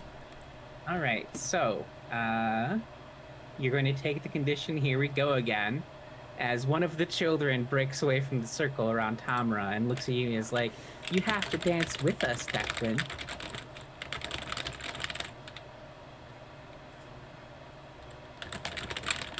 All right. I mean, Declan is not gonna argue with that. And he'll. I mean, if this will keep Tamara was her name. If this will keep Tamra. her. Yeah, Okay. Tamra. Yeah. Oh, Tamara. Okay. If this will keep her Tamra. contained, then yeah. Yes. So it does play out how you said it does. That's how Mamma Mia works. You just also take this condition. Okay. He can only be cleared by you dancing with another latchkey while the kid watches. Yep. So you've got another ghost kid in the house for a bit. What's one more? Well, maybe not in the house. Yeah, that's true. All right, so we're gonna cut away over to Kato and Cassie. The Bianca thing, it is. I will say, I should probably describe this. It has only partially transformed. It is still wearing Bianca's face, and like her arms have sprouted fleshy wings. So good. it resembles her still, but it just has a lot of the devil features as well. Good. I think that as like the Bianca creature is kind of trying to stand back up, Kato kind of just holds the tags in front of the barrels of the ghost gun, and we see the energy kind of flowing into it. She just goes, "Yo, she bitch, let's go," and fucking shoots her again. Okay, I think it's gonna be sensitivity again. I can't use the tags again for advantage, but I just wanted to. You gotta reload when you say it. Yeah, of course. What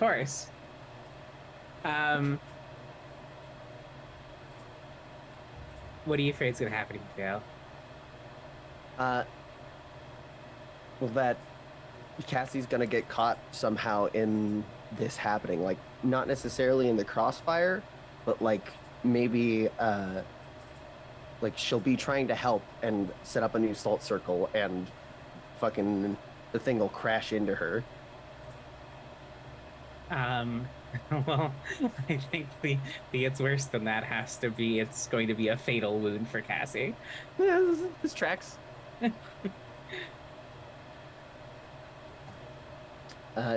advantage or disadvantage? No disadvantage? Yes, no, maybe so. No, because somebody's watching me is from Happy Jack for you, so I don't think I'll impose disadvantage. And yeah, I My don't dream think I of dream. Deep Lake did directly correspond with with Cassie. Yeah, yeah, yeah. I think that would probably be disadvantage. This is what I thought.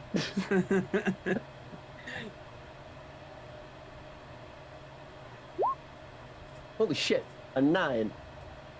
Okay, so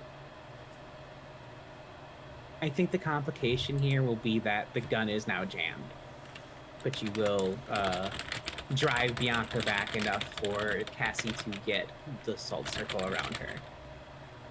Ew, there's ghost pulp in the barrel. Oh, it's dripping green.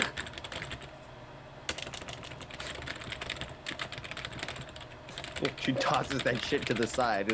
Ooh, ghost residue.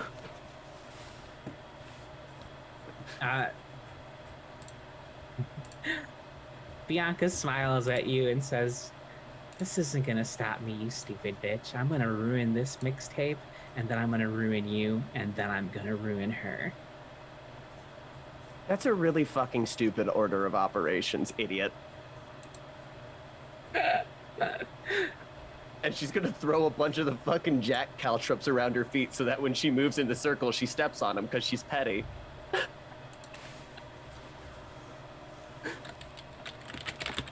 Wonderful. All right, Isabeau, you are down on the ground floor with Happy Jack with a sprained ankle. All right. So she's a little sad to see Declan like fuck off to do his own thing, but then realizes, wait, no, this is important. So starts hobbling as best she can to grab any mirror that's nearby. And use it to try and box Happy Jack in. And then if she's got time, she will throw another Molotov at him. Right, I think.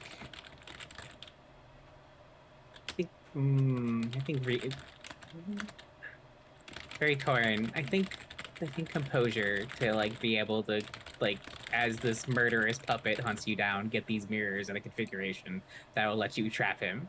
We're gonna call it composure. Sounds good. That is a night move. Yes. What are you afraid is gonna happen if you fail? That he eats her. It's worse than that. You did say you're gonna throw a Molotov, so it will go flying as he eats you and smash into the house and light it on fire. Okay. Just put that out. Mild success. So yeah, I think the complication is you are gonna set the house on fire. Okay. Some things must simply be accepted. Yes. The house will be destroyed at the end of this, so we are just ensuring it happens. All right, so you and Happy Jack gets a swipe at you as you're trying. You get the mirrors in the right configuration, but Happy Jack gets a swipe as you launch this Molotov. But the swipe throws you off balance, and it launches into the house and hits the side of it, and immediately ignites it. Okay. She will start hobbling backwards, but eyes still on Happy Jack, moving towards Declan in case he needs any help. Right. So we have all three of the Hungers trapped. Now the question is, how are you planning to destroy them? Molotov? That was my plan? That was the strategy? Okay, so Happy Jack's getting the Molotov. Declan is, Tamara is just kind of in the middle of this group of ghosts and one Declan. He's just going to reach out with the static scalpel, and he's going to slice. Does it make okay? So this is Ben not really knowing. Does it make sense for the thing inside of her to be basically pulled out and that thing killed, or does it make sense to destroy? So I'll put it to you this way: Tamra Owens is long dead. Um, Yeah, yeah. yeah, she is just a flesh suit for something worse. So you probably want to Okay. kill the thing inside of her. Okay, perfect. That's what I thought. Yeah. Yeah, that's what I'm gonna do. Hey, Kato. Well, uh, just because I marked it doesn't mean I don't still get to have it for fictional positioning. I have this blank Odyssey tape, and I'm thinking it would be real fitting to trap this bitch in it. Okay. I like this. All right. So I think we're gonna go in reverse order. Kato. I would like the night move with obviously sensitivity. Yeah, yeah, for uh, sure. and I think because it's the juiciest one here, I'm going to hit you with malevolence. Yeah.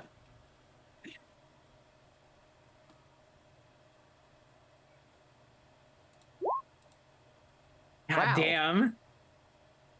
Uh, so I am Oh going no. to Oh mark the no. chromatic desert to make sure that this goes off without a hitch and she gets trapped in there. Okay. But please do give us the mild first. So I think the mild consequence is that as Bianca gets, oh, I like this. This is such a bitch move by me. As Bianca gets sucked into the tape, her claw snatches out and grabs the mixtape, or the thing holding the mixtape, and drags it in with her. Just one last piece of petty bullshit. Hell yeah. But instead, she can't because it's too far away. Fuck you. Get chromatic deserted, idiot. So the tape drops to the floor and becomes a proper Odyssey tape now. And Kato vanishes. Cassie's like, Kato? Like, starts feeling the ground where you are. You can see here, Kato. Describe to me what the chromatic does the chromatic desert look the same for you as it did for Declan and Isabeau, or is it different for Kato? I think it's very similar, but all of the television static is instead like motorcycle smog. Oh, I like it. So you Uh, watch Kato, you watch as Cassie starts pawing the ground in like the air where you are still currently, but her hand just passes right through you, and she's like, "No, no, no, no, no! You promised me!" And I think the tape deck turns on and Kato says, "I'm still here, kinda." I think. I what think the what just fuck? I think what happened to the other two just happened to me. What? I figured that it would at some point. That's why I made the mixtape, and I'm really glad that it fucking worked because you still remember me. Of course, I still remember you. Isabeau and Declan, you, however, do not remember Kato. Hey, free motorcycle. We'll cut away from that scene for the moment. Uh, Over to Declan. So Hello. hello. I think because you are using a weird object, this is also going to be a night move with sensitivity for you. All right. Um, Declan's gonna step forward and um, uh, he's not even gonna say anything. He just kind of steps forward with the scalpel in hand, and he um, like kind of plunges it into Tamra's stomach, and like kind of slices her open, kind of along the entire length of her torso, plunging his other hand in, yanking the thing out, and like just stabbing it with the scalpel over and over and over again. And I think I want to use something. I mean, the static Uh, scalpel itself is unmarked. it is, but I'm going to use What Nintendo Don't. Once per session, you can take 12 plus on a single roll Nice. related to an action, so long as you do it with cockiness or style. And Declan I is think feeling very much in control of this situation. I agree. That was yeah, that works for me. Hmm. Added benefit. I have to think on what you get in as a bonus for this. We'll come back to that. All right, Yeah. Isabeau. You've got Happy Jack surrounded by mirrors. You've got your Molotov ready. So this is going to be the night move with Vitality again. Okay. It is going to be. You are marked by Happy Jack, however, so this is going to be at disadvantage. Oh shit. Alright. Disadvantage, vitality, night move. Fingers crossed. No, what are you afraid? Miss. There it is. I should ask what you're afraid is going to happen if you fail or back down. Shit. Death, burning, and destruction. You'll also free Happy Jack. So Okay. that is indeed what happens.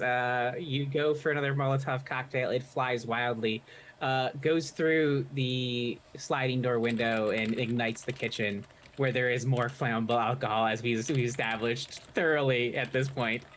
And more explosions rip through the house. And you knock the mirrors, and Happy Jack is free. Unless you like to turn a key. Back to the desert with me. That's the only one I have. Yep. Yep. All right. So you've returned to the Chromatic Desert. I love that Declan is now going to remember defending the house with just Cassie.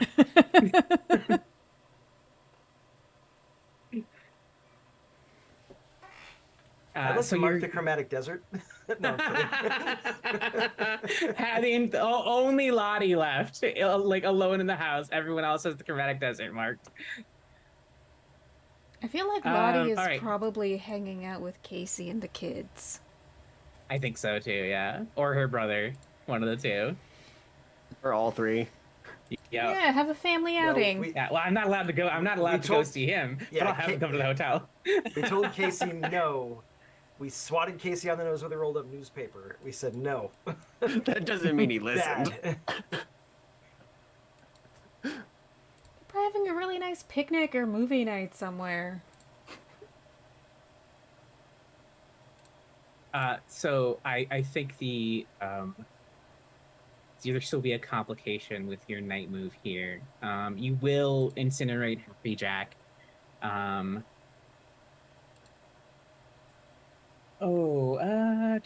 What's a good complication? I'll take suggestions if anyone has one. Well, the house finish is burning down.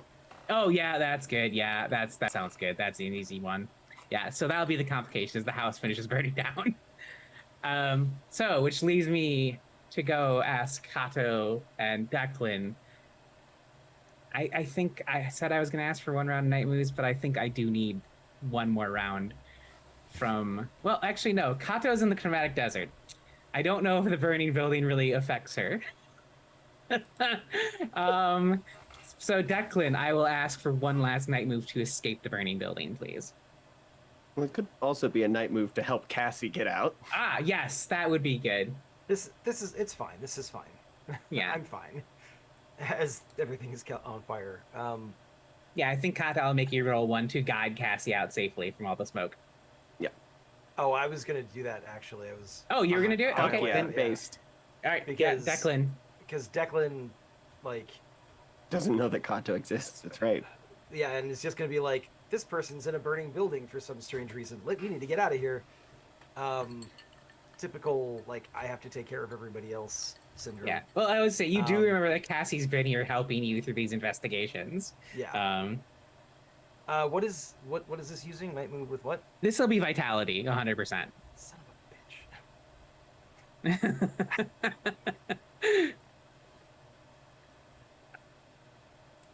I would like to. I'm gonna mark my toolbox because that Okay. is unmarked, and I'm gonna say that there are some of those really heavy duty like N95 masks. Oh, the respirators. Yeah, so that we can like throw those on so the smoke won't affect our breathing or anything like that. You know, long enough for us to get out. So Okay. that will give me advantage on the roll. Hopefully the dice will fuck me the way they have been. A mild success. I'll take it. I think the easy complication here is I'm gonna give you smoke inhalation as a condition. You didn't. You got the mask secured on Cassie thoroughly, but not yourself. Always secure your own mask before helping the person next to you. Declan's dad energy was too strong. Yeah, I was gonna say Declan just can't. Okay.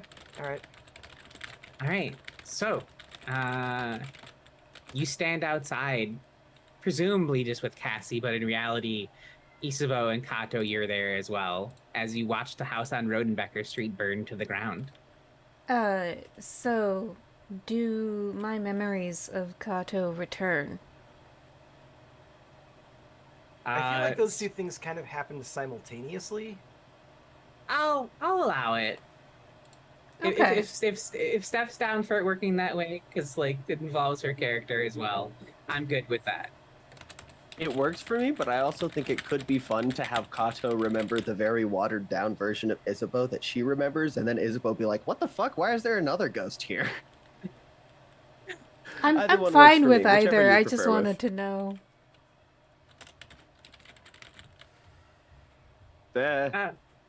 Yeah, you remember. That's fine. Okay. So yeah, you'll Easier both that have way. Yeah. Well, All right. shit. Can I say that I grabbed the Odyssey tape that the demon whoever X was like sucked into, because I think that contained Yes. it but didn't Yeah. destroy it. Okay. Yeah. So all of the stuff that is like in your corner of the house has not been destroyed or anything like that. It's just your base of operations has been destroyed, and you will have to find a new locale. It's your corner of the briefcase now, Buster. Yeah. Yeah. You have like there's a lot of shit in this house that you managed to get out in time. That's why he's got the smoke inhalation, because he went back in. Yes, there we go. I like that. Yeah. He went back to get everything and is like, why do you have so many boxes full of shit? There's only 2 of us. Or 3 of us, rather. Why is this important? who makes mixtapes anymore? How lame. No, yeah, Cassie. That's right. Yeah. Okay. Right. Wonderful. So, what do our latchkeys do as they watch their, what's been their home for the past couple months burn to the ground? Isabel looks around and is like, "Oh, fuck, I've been here before. This is bad." Oh, hello. Have you been? I think that to you, so for Kato, it looks like everything surrounding her, like that static is the smog. But I think to anyone else in the Chromatic Desert looking at Kato, the smog is like emanating off of her. I like that. And she kind of looks around and she's like, Very Isabel? Silent Hill. Yeah, it's me. Oh shit, you can hear me without the TV happening. All right, cool. So so is this what you were saying happened before then? Yeah, basically. So... Cool. Does this smell like gasoline to you as well? Little bit, yeah. Hmm. But, yeah, nobody's gonna remember you when you come back. I'm sorry about that. Cassie remembers. That's all that matters. You have Cassie. Declan, she starts slapping your shoulder and being like, we need to get to a TV or a radio or something right now.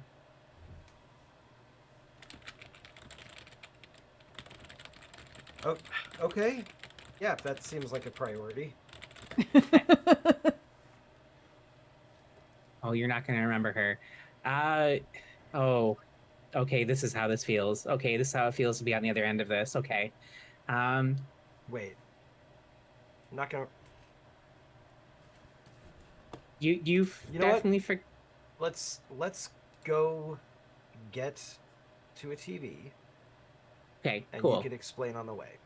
Great. Great. Wonderful.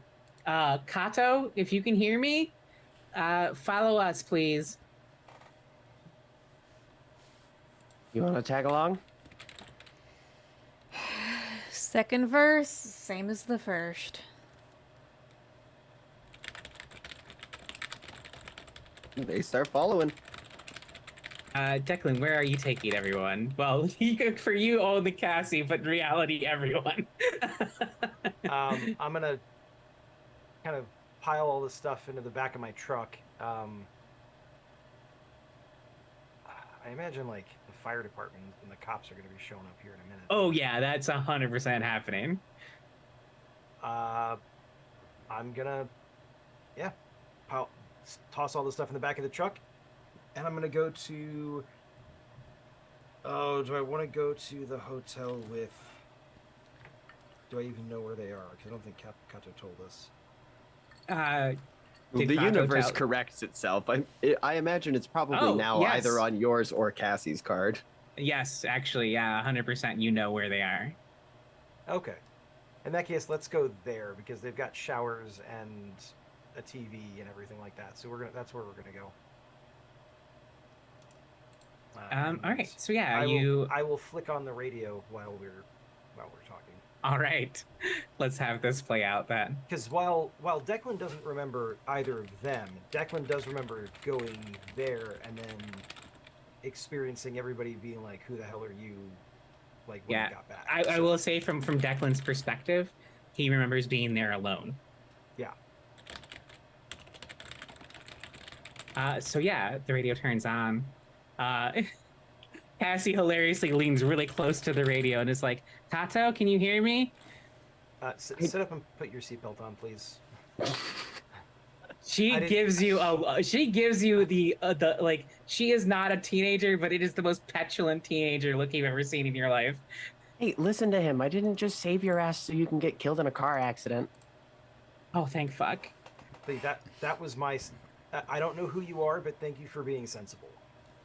That is the That's- first time you've ever said that to me. What the fuck happened? Oh, I got the bad one. That's Kato. That's my girlfriend. She lived with you. Fuck. No offense. Isabeau's but here too. Yeah, never I'm lived- here I've- too. You probably don't remember me. Who It the sucks. fuck is that? Who's Isabeau? Oh, fuck. Yeah. She was also living with us and helping us with the TV Odyssey thing. And then you two were both in this place, I think. And then, but you remembered her that time. I don't know what you're talking about. Hey, I think it got worse, Isabeau. Okay. So, look. Declan, you are the oldest son of a very big family. You spent your whole Holy life sh- taking care of your siblings, and no one has ever taken care of you, even though you absolutely deserve that. We've been housemates for the last couple months, and weirdness fucking abounds. He's gonna click the radio off. He's gonna be like, "Don't need anyone to take care of me. I'm a grown ass fucking man." And then he's gonna drive the rest of the way in fucking silence. Oh, Cassie fully tries to reach for it. I assume this is like the dad energy. I control the radio because Yeah. Cassie tries to turn it back on over and over to try to talk to her girlfriend. Yeah. Okay. So that will continue until you reach the hotel room. Yeah, you walk in to seeing Casey, Abigail, and oh my god, Elliot, right? Yes, Elliot. Yeah, Elliot. Woof. Good old telemedicine, baby. Let's go. There is a massive is it the Bigfoot pizza that Pizza Hut used to do back in the day? Yeah, it's a massive fucking pizza on one of the beds. It was the Big New Yorker. Yeah. Yeah, and it was a great pizza, and they brought it back recently, and it's not the same thing. It's No, really it good. sucks. It's fucking garbage. It's the worst. I'm so mad about it. Nostalgia fucks you all the time. Anyways, so yeah, that's what you walk into, Declan. They're probably watching like I don't know. Uh, it's a good '04 show. God, my memory is total Um, trash. Pokemon was airing at this time, not like in the Pokemon. night, but like you know, as far as year wise goes, Yeah. fucking Yeah, Indigo League, oh, baby. Lost. Lost was kind of like, I think Oh, it did its that's fucking start. hilarious. Yeah, yeah, it's Yeah, Lost. That's great. pretty Okay, great. so yeah, like Casey made the wonderful adult decision to show children Lost. I He's mean, like, these no, I gotta kids. watch my stories, kids. Like, so yes, you all walk in. Elliot and Abigail wave to all of you. Okay, Uh, they Elliot can looks see us. meaningfully at Eastboy. He's like, oh, you went back? Didn't mean to, kid. Mm, I- I'd offer you some pizza, but I don't know if you eat there. And then Elliot looks at Kato like, oh, Yep. you too now, huh? Mm-hmm. I'll take that pizza. Well, at least Declan you're is. still here, Declan. Yep, still here, not going anywhere except shower. I'm gonna take. I'm gonna take the piece of pizza into the shower with me. This makes so much sense for the That's- night that we've just That's had. Yeah. That's how like done with everything. Declan is. Wonderful. If there's any other scenes that you would like to have, we can now. Otherwise, I'm gonna say let's wrap here and do stars and wishes and all that wonderful stuff. Works for me. All right. So, my wonderful players, thank you so much for indulging. I'm shockingly not lethal Knight of the Bone Wolves, despite how many moves I put you through. A disadvantage mean- on all of them. I'm very happy to see everyone made it through. I hope that means we'll get to see the end of the Odyssey mystery with these characters, but I truly don't know because you have no keys left, either of you. And yeah, so we'll see how that plays out, I suppose. So yeah, one last time, players, tell everyone who you are, who you played, and what you're up to, and then stars and wishes also, please. Hi everybody, I'm Ben Ravensdale. I've been playing Declan, the perpetually frustrated in multiple ways babysitter dad of the group. You can find me a couple places. In addition to this stream, I'm also doing on just before this on Thursdays, I do a superhero RPG stream called Vigilantes Union Philadelphia 5 over on All on the Table RPGs is the Twitch name.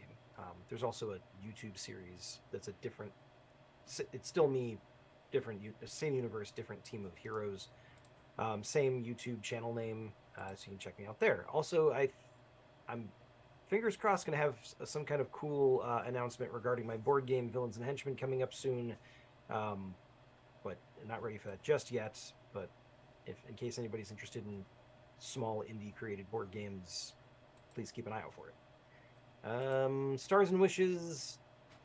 Stars, once again, the dice just absolutely being assholes. And yes, that is a star. I mean, the dice are doing their jobs. But Isabeau, the fairly brief like nostalgia move was good. It was definitely an awkward moment for Declan, and I appreciate you lobbying it back to him so that it made it awkward for him rather than for you. So that was good. It's also incredibly tragic because now he doesn't remember. He doesn't remember Isabeau any at of all. that. All that work we did building up that relationship. Yep. So that's fun.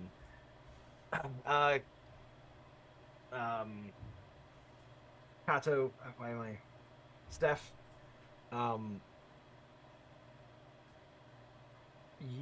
you clearly put a lot of work into the key prompt responses that you like write between sessions,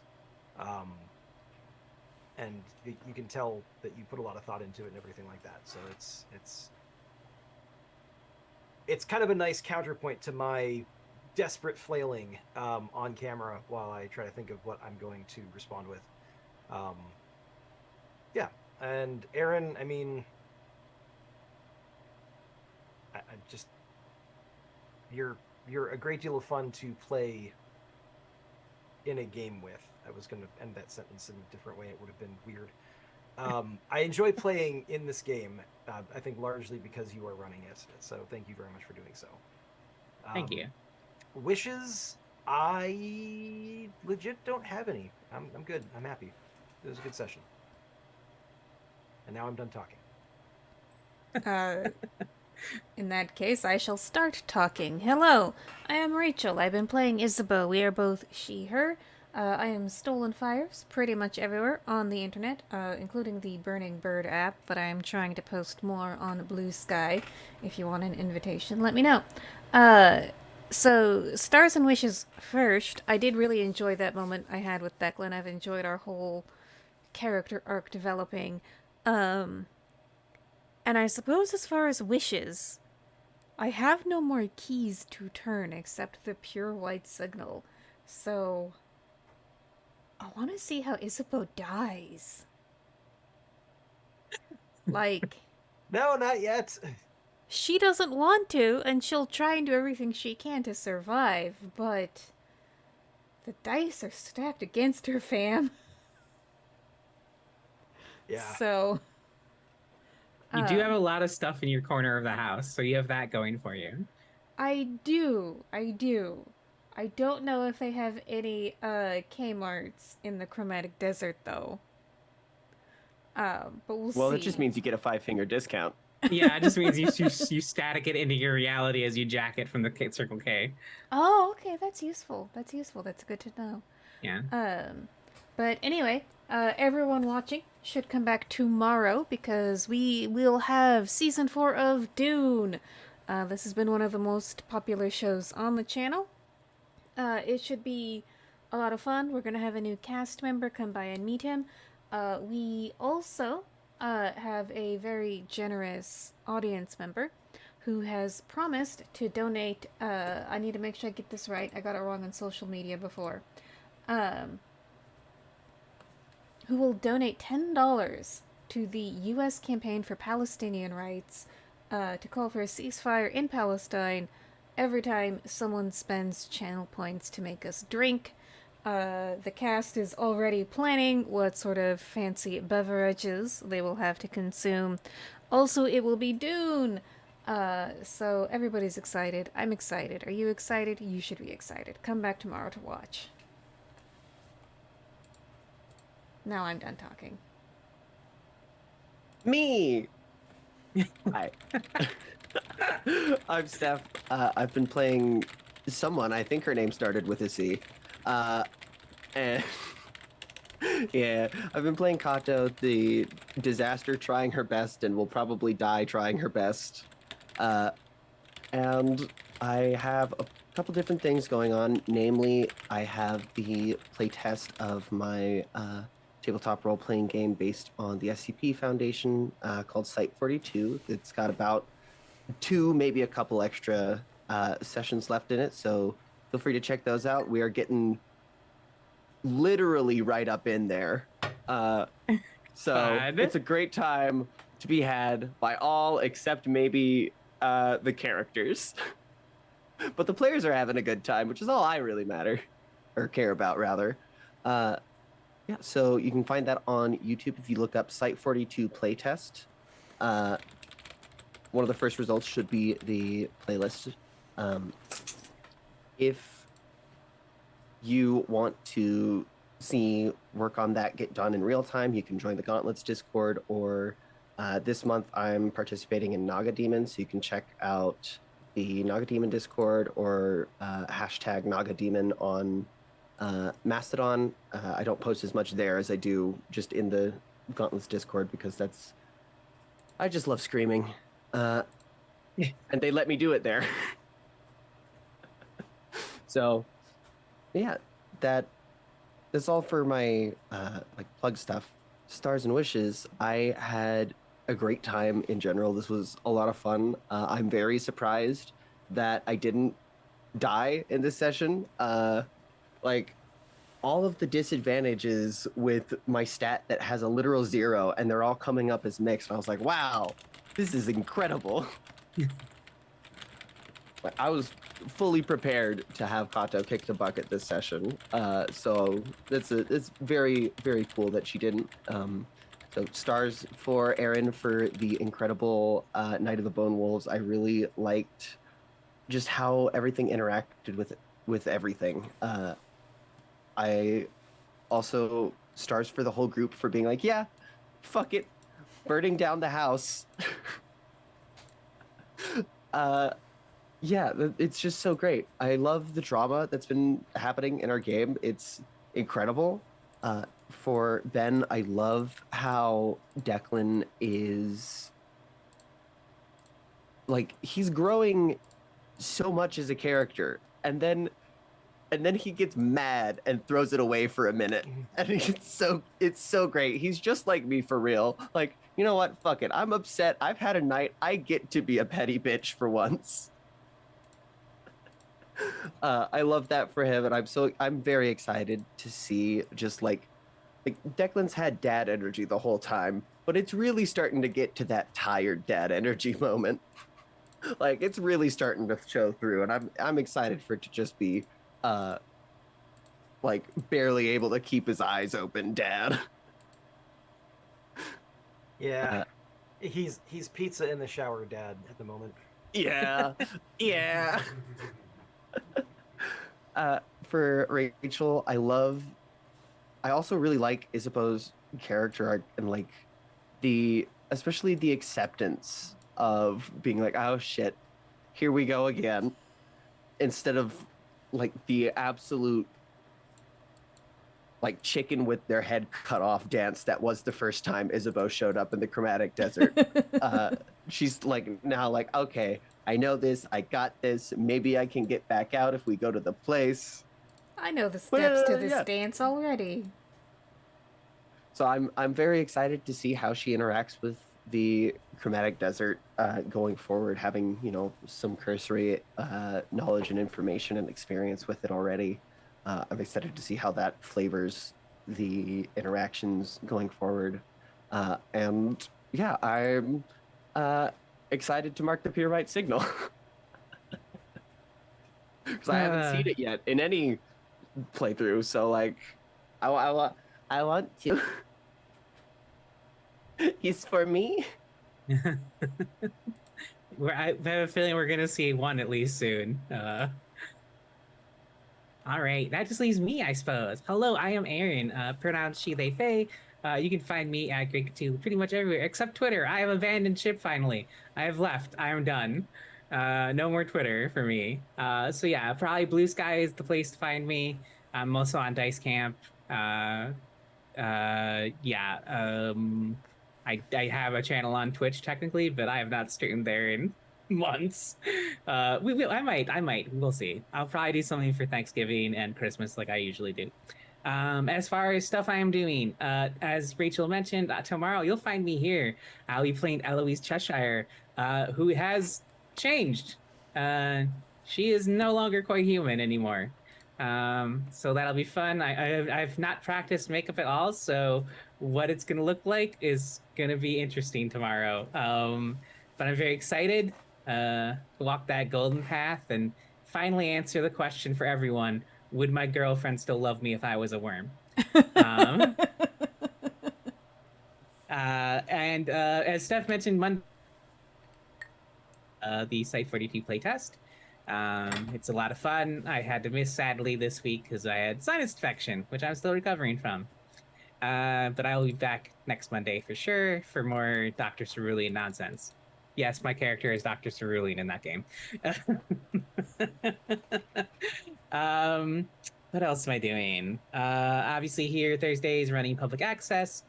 Sundays I do record a podcast called Left for Undead, which is an all disabled cast in kind of a Last of Us universe. We're trying to pass the Bechdel test for disabilities, basically, and I think we do a very good job. My fellow castmates and GM are wonderful. It's a good time. Yeah, I think that's everything for me. Stars and wishes. Let's see. Star, Rachel, I love like the two just knife twisting, the nostalgia move at the beginning, and then the radio at the end telling Declan who he was. um, just very good emotional knife twists. I was here for it. You can't see me biting my lip as it was happening, but that's what was happening on my end. Just like, so good. Declan, or Ben rather, I forever will. I loved the Mamma Mia move. I thought that was great. What a great use of it. And then the scalpeling and just brutal murder of a Eldritch Horror casually murdered an Eldritch Horror. Loved it. Here for it. Love the dad energy of like I killed the monster under the bed. Um, Kato, I love Cassie scenes. I love playing them with you. I thought the line to Bianca was great, and I thought putting her in a fucking VHS tape was brilliant. What a brilliant ceiling. Love it. Yeah. Wishes. I mean, I don't want my players to die or my character, my little babies to die. But I'm also I've not seen anyone turn the last key, so I'm excited to see a pure white tape play, even though it means saying goodbye to characters that I've come to love. But yeah, I'm excited to see it happen. I'd be lying if I didn't say I did. Yeah, so I think that's it for us tonight. Look at us ending right on time. Hell yeah. We did it, everyone. We finally right. ended on time for once. All We right. got there, Thank- team. Thank you, everyone, for watching. Thank you to my players. We'll see you next week for more drama in Deep Lake. Bye.